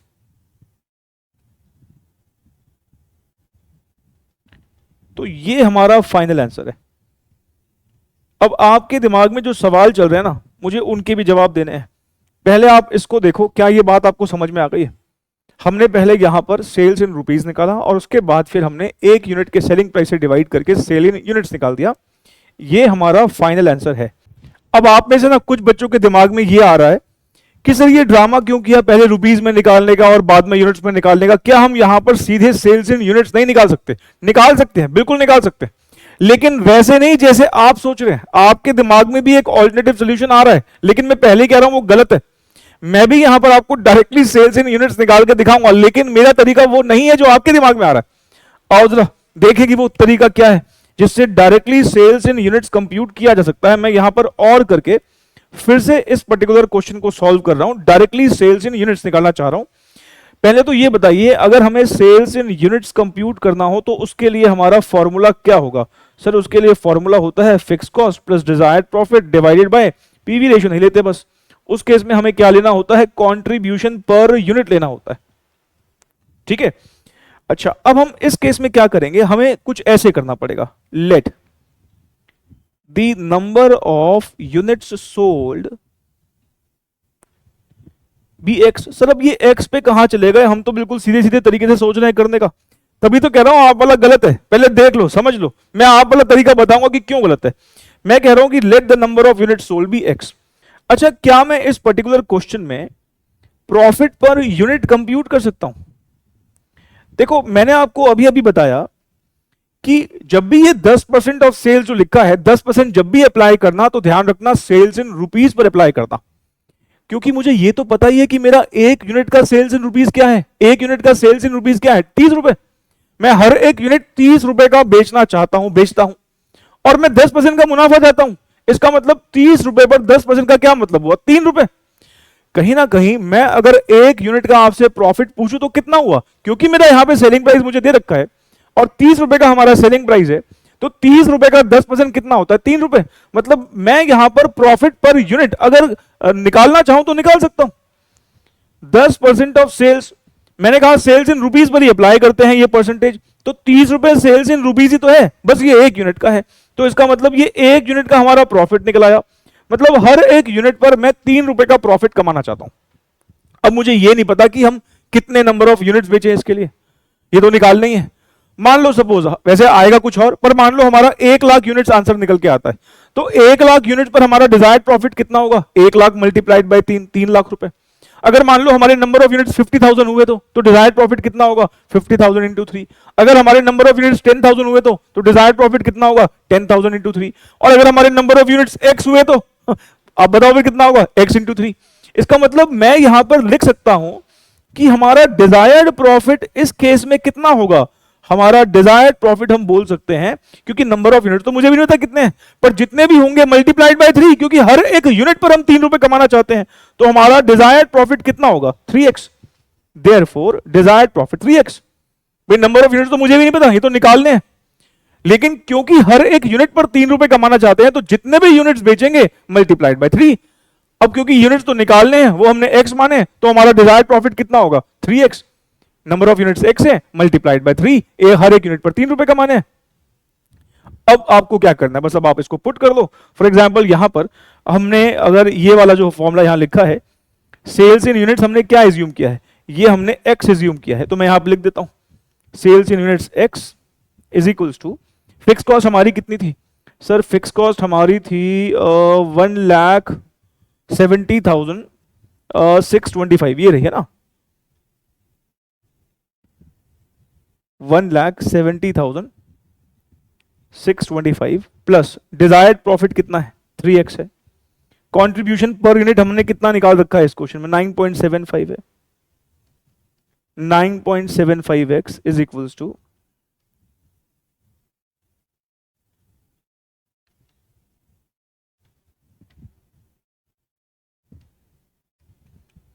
तो ये यहां पे चले जाएगा तो ये 6.75x हो जाएगा। अब आप चेक कर लो x हमारा सीधा मतलब x हमने क्या माना था नंबर ऑफ यूनिट्स। आप देख लो हमारे सीधे नंबर ऑफ यूनिट्स निकल आए हैं। ये हो गया 25,278 277.7 है तो राउंड ऑफ कर देंगे तो ये 278 हो जाएगा। देयरफॉर सेल्स यूनिट्स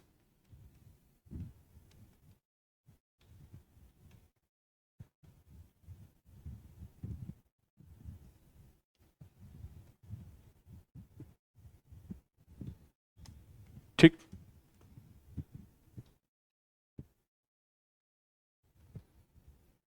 अब ना मैं इस तरह का क्वेश्चन अभी आपको करवा दूंगा, आज ही की क्लास में करवा दूंगा। इस तरह का एक दो क्वेश्चन करवा के ना ये कॉन्सेप्ट आपका बिल्डअप कर दूंगा, डोंट वरी। अब आपके दिमाग में क्या चल रहा था मैं आपको वो भी बताता हूं, पहले आप इसको नोट कर लो।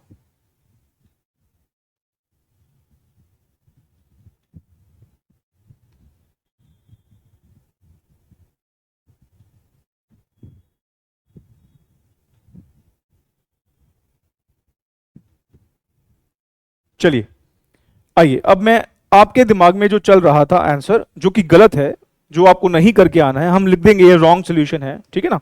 वो क्या है आपके दिमाग में, आइए देख लेते हैं। आप तो बिल्कुल सीधे सीधे सोच रहे थे, कोई दिमाग में कोई बनावट नहीं, कोई मिलावट नहीं, बिल्कुल मासूमियत से भरा हुआ आपके दिमाग में सोल्यूशन था। आप कह रहे थे सर दिक्कत क्या है, सेल्स इन यूनिट्स निकालना है ना। तो फॉर्मूला तो यही लगेगा, fix cost plus desired profit divided by contribution per unit. आप यही सोच रहे थे। अच्छा, सेल्स इन यूनिट्स को मान लो आपने भी एक्स मान लिया, ठीक। फिक्स कॉस्ट हमें कितना पता है इस क्वेश्चन में, सर फिक्स कॉस्ट है 1,70,625, ये आप लिख दोगे। फिर डिजायर्ड प्रॉफिट आप ज्यादा सोच नहीं रहे, आप कह रहे हैं 10% ऑफ सेल्स, आप कह रहे हो 10% of sales divided by contribution per unit कितना है 9.75। अब पता है इस सॉल्यूशन में प्रॉब्लम क्या है कि ये x क्या है सेल्स इन यूनिट्स, और ये जानते हो 10% ऑफ सेल्स क्या है, 10% है और सेल्स यहां पे ये सेल्स इन रुपीज है। अब एक ही फॉर्मूला में सेल्स इन यूनिट्स भी लिख दिया और इसी फॉर्मूला में सेल्स इन रुपीज भी आ गया, सॉल्व कैसे होगा।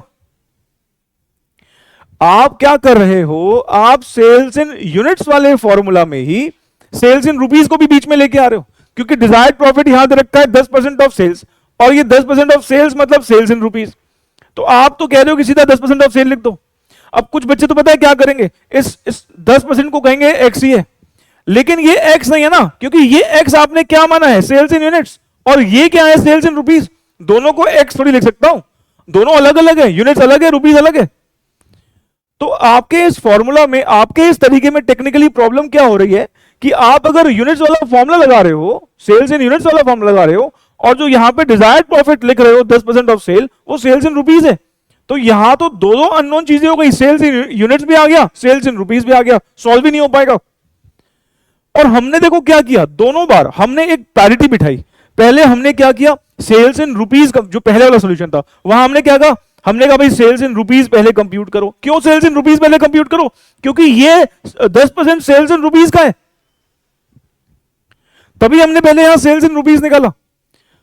और फिर दूसरे तरीके में क्या किया, अगर आप ये सेल्स इन रुपीज वाला फॉर्मूला नहीं यूज करना चाहते तो पहले आपको हर एक यूनिट पर, मतलब एक्स यूनिट पर आपको कितना प्रॉफिट कमाना है वो निकाल लो। फिर हर एक यूनिट पर फिर हमें कितना कमाना है 3 रुपए, इसका मतलब एक्स यूनिट्स पे कितना कमाना है 3x। तो ये और ये एक्स और ये एक्स अब कहीं ना कहीं एक पैरिटी आ गई, दोनों सेम फुटिंग पर आ गए। अदरवाइज आप वाले सॉल्यूशन में क्या प्रॉब्लम है, आप वाले सॉल्यूशन में ये प्रॉब्लम है कि ये एक्स है और ये सेल्स इन यूनिट्स को आपने एक्स माना है और ये सेल्स इन रुपीज है। सॉल्व क्या करोगे, दो चीजें अननोन हो गई ना। आपने तो एक ही इक्वेशन में सेल्स इन यूनिट्स भी लिख दिया और एक ही इक्वेशन में सेल्स इन रुपीज भी लिख दिया, ऐसे थोड़ी होगा।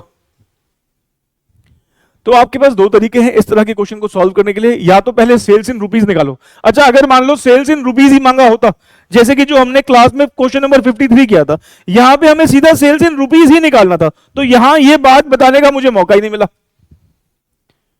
तो बात खत्म हो गई, एक ही बारी में खत्म हो गई। लेकिन यहां पे हमें क्या निकालना है, यहां पर हमें पहले, यहां पे बोला है सेल्स इन यूनिट्स निकालना है, तो इसलिए मैंने कहा पहले सेल्स इन रुपीज निकाल लो, क्योंकि प्रॉफिट का जो हमें परसेंटेज दे रखा है वो सेल्स इन रुपीज पर दे रखा है, इसलिए पहले सेल्स इन रुपीज निकाल लो और उसको फिर नंबर ऑफ यूनिट्स में कन्वर्ट कर लो। और अगर आपको सीधे ही सेल्स इन यूनिट्स निकालने हैं तो फिर आपको अपने डिजायर्ड प्रॉफिट को चेंज करना पड़ेगा यूनिट के कॉन्टेक्स्ट में, कि एक्स यूनिट पर कितना प्रॉफिट कमाऊं।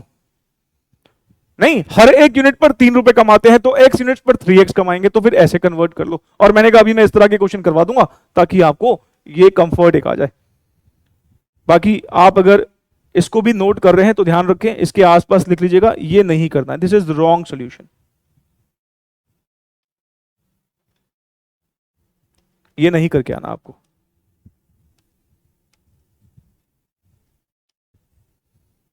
और आपके दिमाग में शुरुआत से यही चल रहा था।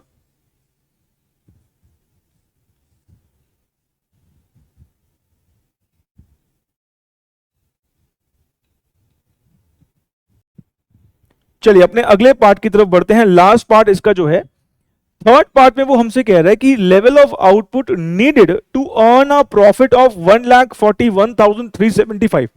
मतलब थर्ड पार्ट में उसने हमें सीधे सीधे डिजायर्ड प्रॉफिट रुपीज में दे रखा है और हमें यहां पर भी हमें आउटपुट बताना है। तो आओ जरा इसको भी कर लेते हैं सॉल्व।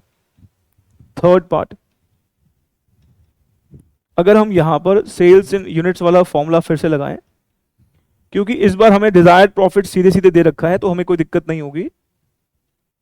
बताइए हमारी फिक्स कॉस्ट कितनी है इस क्वेश्चन में? सर फिक्स कॉस्ट हमारी है 1,70,625 और हमें डिजायर्ड प्रॉफिट कितना बोला हुआ है? सर डिजायर्ड प्रॉफिट है 141,375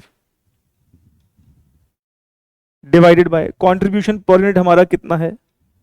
सर वो 9.75 है। जरा मुझे बताओ ये नंबर ऑफ यूनिट्स कितने आ रहे हैं? सर ये पहले तो हमारा न्यूमरेटर हो गया 3,12,000 डिवाइडेड बाय 9.75, ठीक है, ये 32,000 यूनिट्स आ रहा है, 32,000 यूनिट्स आ रहा है। ज्यादातर बच्चे जब ये क्वेश्चन एग्जाम में आया था इसी को आंसर दिखाए थे, जबकि ये सही आंसर नहीं है। 32,000 आने के बाद ना अब एक बात यहां पर एक्टिवेट हो गई है जो अभी तक नहीं हो रही थी। देखो उसने शुरुआत में क्या कहा था कि अगर हम 90% कैपेसिटी पर काम करते हैं, 90% कैपेसिटी तक काम करते हैं तो हमारी फिक्स कॉस्ट कितनी होने वाली है? 94,500 की। हम जब 90% कैपेसिटी पे काम कर रहे थे तो हम पता है कितने यूनिट्स बेच रहे थे? वर्किंग नोट नंबर 1 चेक करो, हम 31,500 यूनिट्स बेच रहे थे। नहीं, 90% कैपेसिटी के लिए हमारे नंबर ऑफ यूनिट्स कितने थे? देखो ना, 31,500 थे कि नहीं थे? 31,500 थे। पर अगर मान लो हमें इतना डिजायर्ड प्रॉफिट कमाना है तो इसके लिए तो हमें कितने यूनिट्स बेचने पड़ेंगे? 32,000 यूनिट्स बेचने पड़ेंगे। लेकिन जैसे ही हम 32,000 यूनिट्स बनाएंगे ये तो 90% कैपेसिटी के ऊपर निकल गया। भाई 31,500 बिल्कुल 90% है। 31,500 से जितना भी अगर थोड़ा भी ज्यादा बेचोगे तो वो तो बियॉन्ड 90% हो गया। और 90% के अगर बियॉन्ड हो जाता है तो ध्यान रख के हमारी फिक्स कॉस्ट बढ़ जाती है, हमारी फिक्स कॉस्ट फिर 15,000 ज्यादा हो जाती है। इसका मतलब अगर थर्ड पार्ट में हम 32,000 ही आंसर दे आते हैं तो ये गलत इसलिए हो जाएगा क्योंकि आपने 32,000 निकालने के लिए फिक्स कॉस्ट कितनी ली है? 1,70,625, जबकि 1,70,625 नहीं हो सकता। क्यों? इसमें 15,000 एडिड नहीं है। ये 1,70,625 हमने जब फिक्स कॉस्ट पहले निकाली थी तो ये कैसे निकाली थी? इसमें हमने, आप चेक करो, इसमें हमने क्या लिया था? इसमें हमने 94,500 कंसिडर किया था, जबकि वो साफ साफ कह रहा है कि अगर हम beyond this additional, beyond this capacity अगर हम मैन्युफैक्चरिंग करेंगे तो हमारा 15,000 रुपए एक्स्ट्रा लगेगा। तो हमें अब इसका आंसर कैसे देना है ये हमें बताना है यहां पर। तो पहली बात, ये 32,000 यूनिट्स जो है वो फाइनल आंसर नहीं है। हम इसके नीचे एक लाइन लिखेंगे। हम क्या लिखेंगे? लिखिए मेरे साथ साथ, 32,000 units is beyond 90% activity level.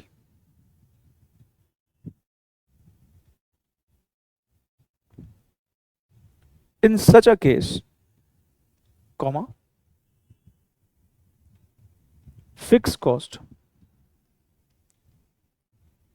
will be increased by 15,000. Therefore, revised fixed cost, बताइए कितनी हो जाएगी? सर 15,000 जोड़ देंगे तो 185, 625 हो जाएगा। ठीक है, अब आप सेल्स यूनिट्स वापस से निकालिए।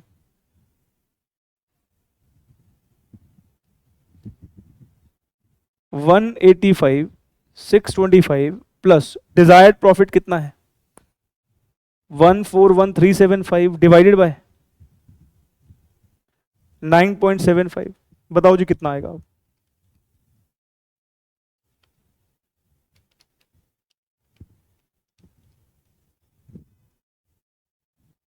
सर ये आ रहा है 33,538 यूनिट्स। ठीक है ना, 33,538 यूनिट्स। अब मुझे ना यहां पर आपको एक एडिशनल बात और बतानी है।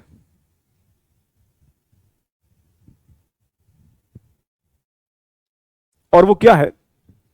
देखो, इसने ना हमें पूछा है लेवल ऑफ आउटपुट नीडेड।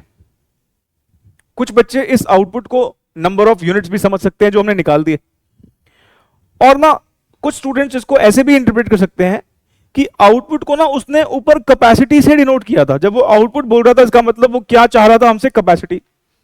तो कहीं ना कहीं थर्ड पार्ट से ये भी इंटरप्रिटेशन निकाला जा सकता है कि इसने हमसे बेसिकली आउटपुट मतलब कैपेसिटी में आंसर मांगा है। अब नंबर ऑफ यूनिट्स तो आप निकाल ही चुके हैं, कैपेसिटी निकालना क्या दिक्कत है? यूनिटरी मेथड लगाओ और निकल जाएगा कैपेसिटी। आओ जरा, अगर मान लो मुझे इसका आउटपुट लेवल बताना हो तो मैं क्या बताऊं भाई? आउटपुट लेवल बताना हो, आउटपुट लेवल मतलब परसेंटेज कैपेसिटी बताना हो, तो मैं कैसे बताऊंगा भाई? हमने देखा था कि 90% के लिए हमें 31,500 यूनिट्स बनाने थे।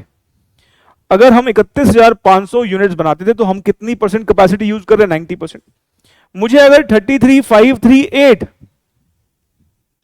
करना हो तो कितनी परसेंट कैपेसिटी होगी भाई? 90 अगर 31,500 के लिए है तो 33,538 के लिए कितना होगा? निकाल लो, यूनिटरी मेथड है। अब यूनिटरी मेथड तो मैं आपको बता ही चुका हूं ना, इसमें कुछ नया थोड़ी है। सर ये आ रहा है 95.82%। बस ये आंसर है फाइनल।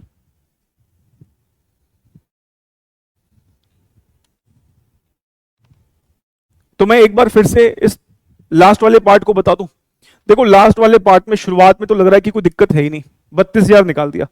ज्यादातर बच्चे जो हैं इतना ही निकाल के छोड़ आए थे एग्जाम में जब ये क्वेश्चन आया था, और उनको लगा ठीक किया है। उनका ध्यान इस बात पे नहीं गया कि ये थर्ड पार्ट में हम 90% के बियॉन्ड चले गए, क्योंकि 90% पे हम 31,500 यूनिट बना रहे थे। अब जैसे ही हम 90% के बियॉन्ड जाते हैं तो हमारी फिक्स कॉस्ट बढ़ जाती है। कितने से बढ़ जाती है? 15,000 से। तो हमने कहा ठीक है, रिवाइज फिक्स कॉस्ट निकाल लो। फिर रिवाइज फिक्स कॉस्ट निकाली, उसके बाद फिर हमने फिक्स कॉस्ट ये वाली ले ली, और हमारा आंसर थोड़ा सा बदल गया। आंसर क्यों बदल गया, क्यों बढ़ गया? क्योंकि अब हमें अगर 1,41,375 का प्रॉफिट कमाना है तो सिर्फ ये नहीं है कि हमें इसके लिए कमाना है, हमें क्योंकि फिक्स कॉस्ट भी तो बढ़ गई है तो और ज्यादा कमाना पड़ेगा। जो 15,000 की फिक्स कॉस्ट एक्स्ट्रा बढ़ गई है उसके लिए भी तो एक्स्ट्रा यूनिट्स कमाने पड़ेंगे ना, तभी हमारे यूनिट्स 32 से ज्यादा आ गए। 32 से और क्यों बढ़ गए? पहले तो 32 करेक्ट आंसर नहीं है, क्योंकि 32,000 अगर हम बनाएंगे तो हमारी फिक्स कॉस्ट जो है 15,000 ज्यादा लगेगी। अब क्योंकि जो एक्स्ट्रा फिक्स कॉस्ट लगने वाली है, अरे उसके लिए भी तो ज्यादा यूनिट्स बेचने पड़ेंगे, क्योंकि उसके लिए भी तो कमाई करनी है। इसलिए अब हमारा जो नया आंसर आया वो 33,538 आया। This is the right answer, लेकिन ये यूनिट्स में है। उसने बोला है लेवल ऑफ आउटपुट निकाल के बताओ। अब लेवल ऑफ आउटपुट को क्योंकि उसने ऊपर कैपेसिटी से रिप्रेजेंट किया था, हमने कहा इसका मतलब कैपेसिटी मांग रहा होगा, तो हमने आउटपुट के बाद क्या किया, मतलब यूनिट्स निकालने के बाद क्या किया, उसको परसेंटेज कैपेसिटी में चेंज कर दिया। और उसके लिए मैं आपको यूनिटरी मेथड सिखा ही चुका हूं। 90% अगर 31,500 के लिए है, अगर 90% कैपेसिटी 31,500 यूनिट्स के लिए है, तो 33,538 के लिए कितनी होगी वो हमने निकाल लिया। 95 पॉइंट कितना आ रहा है, 82% आ रहा है, क्योंकि ये 90% के बियॉन्ड है, तभी हमारी फिक्स कॉस्ट भी यहां पे बढ़ गई ना 15,000 से। तो कुछ बच्चों के दिमाग में ये सवाल आ सकता है कि सर पहले तो ओरिजिनली 32,000 आया था आंसर, ये बढ़ क्यों गया? ये बढ़ इसलिए गया क्योंकि डिजायर्ड प्रॉफिट तो हमारा सेम है, लेकिन अब फिक्स कॉस्ट तो ज्यादा हो गई ना। जो एक्स्ट्रा फिक्स कॉस्ट बढ़ी है उसके लिए थोड़े से और ज्यादा यूनिट्स बेचने पड़ेंगे उसको भी रिकवर करने के लिए, नहीं? तो देखा जाए तो ये एक अच्छा क्वेश्चन था। हमारे इंस्टीट्यूट ने इस तरह का क्वेश्चन स्टडी मैट में डाला, लेकिन सिंपल रखा, सिर्फ ब्रेक इवन पॉइंट पे बात खत्म कर दी। लेकिन इस क्वेश्चन में जो सीए एग्जाम का था, 2 पार्ट एक्स्ट्रा है और अच्छे पार्ट, दोनों अच्छे पार्ट थे। हमारे एग्जाम में ये वाला क्वेश्चन भी एज इट इज आ सकता है, तभी मैं आपको करवा रहा हूं।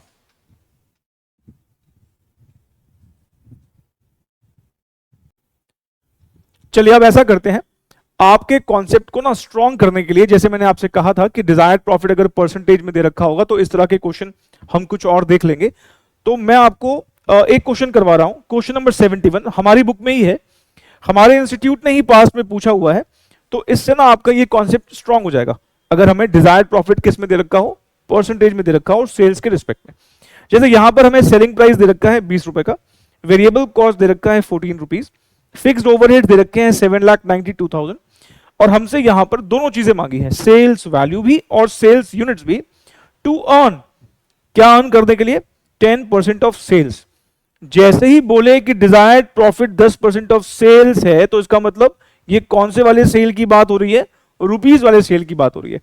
तो इस पर्टिकुलर क्वेश्चन की मदद से मैं आपको हर एक पॉसिबिलिटी जो है आपको यहां दिखा के आपके कॉन्सेप्ट को और बिल्डअप करने की कोशिश करूंगा। आइए जरा इस क्वेश्चन नंबर 71 को सॉल्व करते हैं।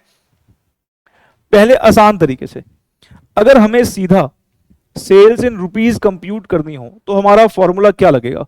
तो सीधा सेल्स इन रुपीज कंप्यूट करने के लिए हमें अपना जो फॉर्मूला लगाना होता है वो लगाना होता है fixed cost plus desired profit divided bye PV ratio, है ना? और हमारा पीवी रेशो यहां पे आराम से निकल सकता है कैसे? हमें सेलिंग प्राइस दे रखा है 20 रुपए का, हमें वेरिएबल कॉस्ट भी इस क्वेश्चन में 14 रुपीज की दे रखी है, तो हमारा एक यूनिट का कॉन्ट्रीब्यूशन 6 रुपए आ जाएगा। और इसकी मदद से हम यहां पर पीवी रेशो कंप्यूट कर सकते हैं 6/20, जो कि आ जाएगा 0.3, ठीक है ना? 30% भी लिख सकते हैं आप। अब हम यहां पर सेल्स इन रुपीज के फॉर्मूला में अब सारी चीजें पुट कर लेते हैं। फिक्स कॉस्ट हमें कितना दे रखा है? सर फिक्स कॉस्ट हमको दे रखा है 7,92,000। डिजायर्ड प्रॉफिट कितना है भाई? सर डिजायर्ड प्रॉफिट बोला है उसने 10% ऑफ सेल्स, तो 10% ऑफ सेल्स का मतलब हो गया 10% ऑफ सेल्स कह लो, या 0.1 सेल भी लिख सकते हो, 10% ऑफ सेल लिख देते हैं पहले, कोई बात नहीं। और पीवी रेशियो हमने निकाल दी है 0.30, तो ये हमारा हो गया 0.30 sales is equals to 7,92,000 plus 0.10 sales. इस इक्वेशन में कोई प्रॉब्लम क्यों नहीं है? क्योंकि ये सेल्स जो है ये भी रुपीज में है, और ये वाली सेल भी किस में ली है हमने, ये सेल भी हमने of course sales in rupees वाला ही फॉर्मूला लगाया है, तो ये भी सेल्स इन रुपीज है, तो पैरिटी है, हमारा final answer sales in rupees में आएगा। तो जब कभी भी ध्यान रखें, हमें अगर डिजायर्ड प्रॉफिट परसेंटेज में दे रखा हो तो सेल्स इन रुपीज निकालने में कोई दिक्कत नहीं है, आराम से बिल्कुल प्यारा सा सोल्यूशन आएगा, ठीक है? कहां गड़बड़ आएगी मैं वो बताऊंगा। फिलहाल ये क्लियर है आपको? हाँ सर इसमें कोई दिक्कत नहीं है। अब इसको सॉल्व कर लीजिए आप, ये हमारा हो जाएगा 0.30 में से 0.10 माइनस कर देंगे तो 0.20 सेल्स हो जाएगा 7,92,000, और हमारी सेल्स आ जाएगी, बताइए भाई सेल्स कितनी आ रही है? ये सेल्स इन रुपीज आ जाएगी। 7,92,000 को डिवाइड अगर मैं करता हूं 0.2 से, तो हमारा 39,60,000 का सेल्स इन रुपीज आता है। इसने हमसे दो चीजें मांगी थी, हमने पहली चीज कंप्यूट कर दी है सेल्स इन रुपीज, तो आप कह सकते हो ये हमारा ए पार्ट सॉल्व हो गया ना। दो चीजें मांगी थी, सेल्स इन रुपीज हमने यहां पर कंप्यूट कर दिया है। और अगर हमें सेल्स इन यूनिट्स निकालना होगा तो सेल्स इन यूनिट्स निकालने के लिए क्या करें? बी पार्ट के लिए क्या करें? जो भी आपका सेल्स इन रुपीज है, मतलब 39,60,000, उसको एक यूनिट के सेलिंग प्राइस से डिवाइड कर दो जो कि 20 रुपए है। तो 39,60,000 को अगर मैं 20 रुपए से डिवाइड कर देता हूं तो हमारा 1,98,000 यूनिट्स आता है। तो ये तो आपको पता है कि सेल्स इन रुपीज से सेल्स इन यूनिट्स निकालना कोई बड़ी प्रॉब्लम नहीं है, आराम से हो सकता है, कोई दिक्कत नहीं है। दिक्कत कब आती, जब इस क्वेश्चन, अच्छा बताता हूं दिक्कत कब आती, पहले इसको तो नोट कर लो फिर दिक्कत बताते हैं कहां पर आती। अगर मैं अपनी बात वापस से रिपीट करूं, डिजायर्ड प्रॉफिट अगर हमें परसेंटेज में दे रखा है और वो सेल्स के रिस्पेक्ट में है, तो ऐसे क्वेश्चंस में सेल्स इन रुपीज वाला फॉर्मूला लगाने से कभी कोई दिक्कत आएगी नहीं। क्यों दिक्कत नहीं आएगी? क्योंकि हमने सेल्स इन रुपीज का फॉर्मूला लगाया है और यहां पर जो डिजायर्ड प्रॉफिट लिखा है 10% ऑफ सेल्स, इसमें ये सेल रुपीज वाली है, मतलब ये वाली सेल्स भी रुपीज वाली है, ये वाली सेल भी रुपीज वाली है, तो इसलिए हमारा answer finally sales in rupees में आ जाएगा। एक पैरिटी मेंटेन है ना, दोनों सेल जो यहां लिखी गई है दोनों ही रुपीज वाली है। और अगर वो क्वेश्चन 53 आप याद करो, इस क्वेश्चन में भी तो यही था, 20% ऑन सेल्स लिखा था, तो ये 20% ऑन सेल किसका है? रुपीज का, सेल्स इन रुपीज का, और हमने यहां पर सेल्स इन रुपीज ही निकाला था, कोई दिक्कत आई नहीं, यहां पर मुझे ज्यादा बात करनी नहीं पड़ी, सीधा सीधा सेल्स इन रुपीज निकल आया। लेकिन मैं आपसे कह रहा हूं कि प्रॉब्लम कहां पर आएगी? प्रॉब्लम जब आएगी, ऐसे क्वेश्चंस में आएगी जहां पर मान लीजिए हमें यह कहा जाए कि सेल्स इन यूनिट्स निकालो, मान लो सेल्स वैल्यू मांगी ही ना होती, सेल्स इन रुपीज मांगा ही ना होता, बस यही लिखा होता कि calculate sales units to earn 10% on sales. अब इस तरह के क्वेश्चंस में हमारे पास दो ऑल्टरनेटिव्स हैं। पहला तो तरीका वही है जो हमने अभी भी लगाया कि ऐसे क्वेश्चंस में भी आप पहले सेल्स इन रुपीज ही निकालो। क्यों? क्योंकि हमें यहां पर जो प्रॉफिट का परसेंटेज दे रखा है ये सेल्स इन रुपीज का ही है, तो सेल्स इन रुपीज वाले फॉर्मूला से पहले आप सेल्स इन रुपीज निकाल लो और फिर उसको आप नंबर ऑफ सेलिंग प्राइस से डिवाइड करके नंबर ऑफ यूनिट्स निकाल लो। मतलब अगर मान लीजिए हमें सिंपली सेल्स इन यूनिट्स ही मांगा हुआ है, तो ऐसे क्वेश्चंस में भी हम पहले क्या करें? सेल्स इन रुपीज निकालें और उसके बाद उसको सेलिंग प्राइस से डिवाइड करके नंबर ऑफ यूनिट्स निकाल लें, मतलब जैसे अभी किया है वैसे ही करें। लेकिन अगर हम डायरेक्टली सेल्स इन यूनिट्स निकालना चाहते हैं तो उस केस में हमें थोड़ा ध्यान देना पड़ेगा। मैं आपको यह भी बताता हूं कि आपसे क्या गलती होगी, जो मैंने पीछे बताया रिपीट कर दूंगा, और हमें क्या करना है मैं वैसे सॉल्व भी करवा देता हूं। आओ जरा, अब आप क्या करो, इसके नीचे ना एक एग्जाम्पल करके लिखो।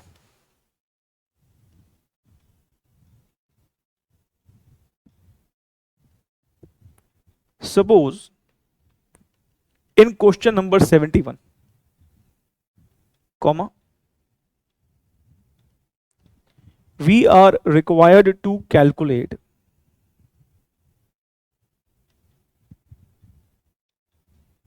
only sales units in such a case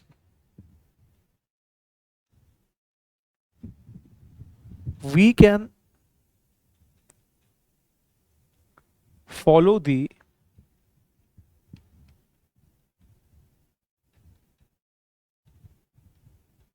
above solution or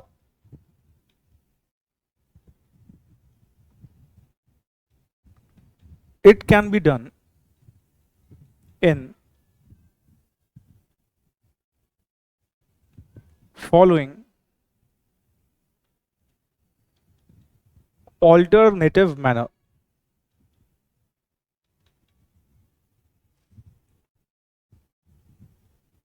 ठीक है, तो मैंने क्या बताया?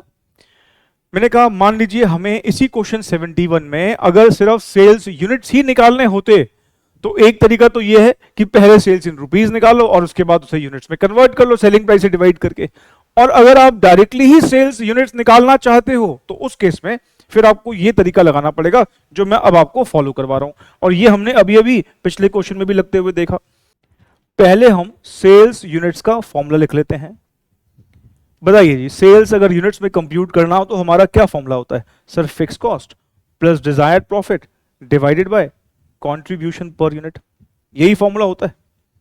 और हम अब कह रहे हैं कि let the number of units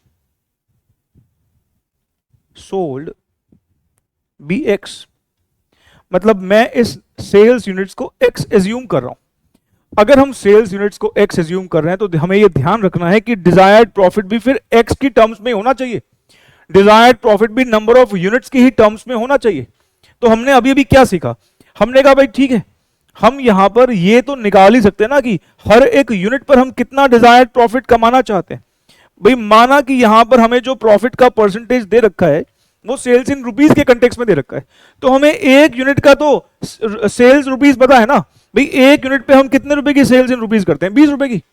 हम 10% का मुनाफा चाहते हैं, इसका मतलब अगर मैं 20 रुपए की सेल करूंगा तो 10% मतलब 2 रुपए का मुनाफा चाहता हूं। तो 20 रुपए क्योंकि एक यूनिट का सेलिंग प्राइस है तो 2 रुपए एक यूनिट का हमारा प्रॉफिट हो गया।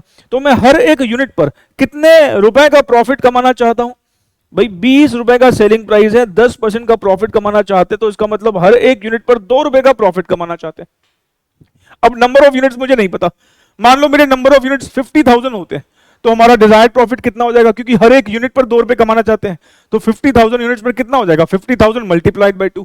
अगर मान लो हमारे नंबर ऑफ यूनिट्स 1 लाख हो तो 1 लाख मल्टीप्लाइड बाई 2। अगर हमारे नंबर ऑफ यूनिट्स 10,000 हो तो 10,000 मल्टीप्लाइड बाई 2। अगर हमारे नंबर ऑफ यूनिट्स x हो तो x मल्टीप्लाइड बाई 2।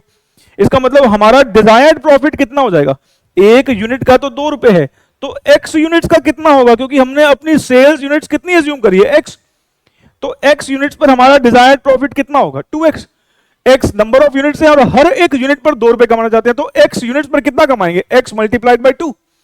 तो हमारा डिजायर्ड प्रॉफिट भी x के टर्म्स में आ गया, तो फिर यहां पर एक पैरिटी बन गई, नहीं फिर यहां पर एक पैरिटी बन गई।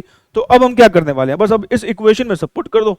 सेल्स यूनिट्स आपने x एज्यूम किया है, फिक्स कॉस्ट हमें इस क्वेश्चन में दे रखी थी 7,92,000 की,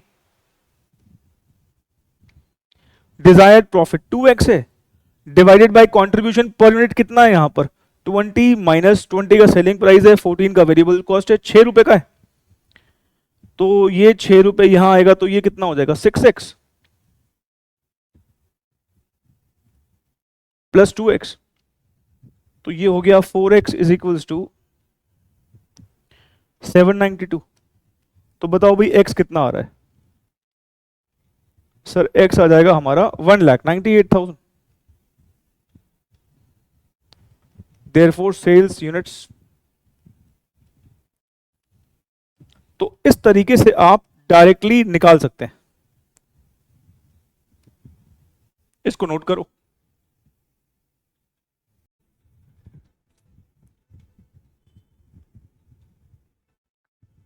चलिए, तो अब मुझे यह बताइए कि आपको कौन सी गलती करने से बचना है, किस तरह की गलती इस तरह के क्वेश्चन में हो सकती है। मैंने अभी बताया भी था, मैं फिर से रिपीट कर देता हूं, आपको किस तरह की गलती करने से बचना है। ऊपर हम लिख देते हैं रॉन्ग सॉल्यूशन, ये एग्जाम में हमें गलती से भी नहीं करके आना है। हम अगर डायरेक्टली सेल्स इन यूनिट्स वाला फॉर्मूला लगाना चाहते हैं, अगर डायरेक्टली ये वाला फॉर्मूला लगाना चाहते हैं तो ये काम नहीं करना है। क्या, fix cost plus desired profit अगर आप लिख दोगे 10% ऑफ सेल्स और divided by contribution per unit कर दोगे तो ये गड़बड़ हो जाएगी। ये फॉर्मूला गड़बड़ क्यों हो जाएगा, क्योंकि हम सेल्स इन यूनिट्स को x कह रहे हैं, भाई ये तो x है, ये अलग चीज है, ये सेल्स इन यूनिट्स है, और ये क्या है, ये सेल्स इन रुपीस है। दो चीजें अननोन हो जाएंगी। इस वाले तरीके में हमारी यूनिट वाली सेल भी इसके अंदर आ गई और रुपीस वाली भी सेल आ गई, ऐसा हम नहीं कर सकते, ये गड़बड़ हो जाएगा। आपको पैरिटी मेंटेन करनी है, या तो दोनों ही रुपीस वाली सेल हो या दोनों ही यूनिट्स के कॉन्टेक्स्ट में हो, मतलब फिर आपको डिजायर्ड प्रॉफिट को यूनिट्स के कॉन्टेक्स्ट में चेंज करना पड़ेगा, जैसे हमने अभी अभी किया। लेकिन जो बच्चे के दिमाग में पहली बार सॉल्यूशन आता है ना, वो ये वाला आता है, और ये वही गलती हो जाती है। वो यहां पर फिर सेल्स इन रुपीस की जगह वो 10% ऑफ एक्स सोच लेता है, 0.1x और x निकाल देता है, जो कि गड़बड़ है, क्योंकि ये 10% तो सेल्स इन रुपीस का है ना, x का थोड़ी है, यूनिट्स का थोड़ी है। अगर मैं यहां पर मान लो 0.1x लिख दूंगा इसको, तो ये 10% कोई यूनिट्स का थोड़ी है, ये 10% तो किस पर अप्लाई होता है, सेल्स इन रुपीस पर। तो एक चीज सेल्स इन रुपीस है, एक चीज यहां पर यूनिट्स है, तो पैरिटी नहीं है। तो इसमें से जो भी सॉल्व करोगे वो गलत ही होगा, इसलिए ये वाला सॉल्यूशन से आपको बचना है। एग्जाम में ये वाला सॉल्यूशन जो है आपको नहीं करके आना है, इसलिए इसको भी कहीं पे ना साइड में लिख के काटना। हमने हालांकि पिछले क्वेश्चन में भी ऐसे लिख के काटा था, पर यह तरीका ध्यान रखना गलत है, क्योंकि इसमें अगर आप सेल्स इन यूनिट्स वाला फॉर्मूला यूज करोगे और उसमें desired profit 10% of sales in rupees डालोगे तो यहां पर दो चीजें अननोन हो जाएंगी, या ये कहें दोनों ही सेल आ जाएंगी एक ही इक्वेशन में, यूनिट्स वाली भी और रुपीज वाली भी, और फिर सॉल्व कैसे करोगे उसको? नहीं, तो ये हमें नहीं करके आना है।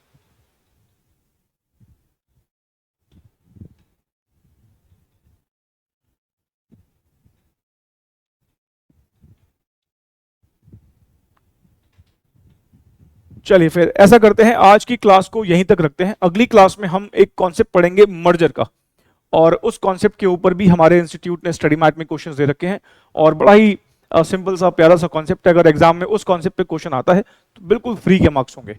तो अगली क्लास में हम उस कॉन्सेप्ट को डिस्कस करेंगे, और भी जो बचे हुए कुछ मिसलेनियस कॉन्सेप्ट हैं उनको भी कवर करने की कोशिश करेंगे। प्रैक्टिस करते रहिए, रिविजन करते रहिए, बहुत बहुत जरूरी है। मिलेंगे हम नेक्स्ट क्लास में। Thank you so very much, take care.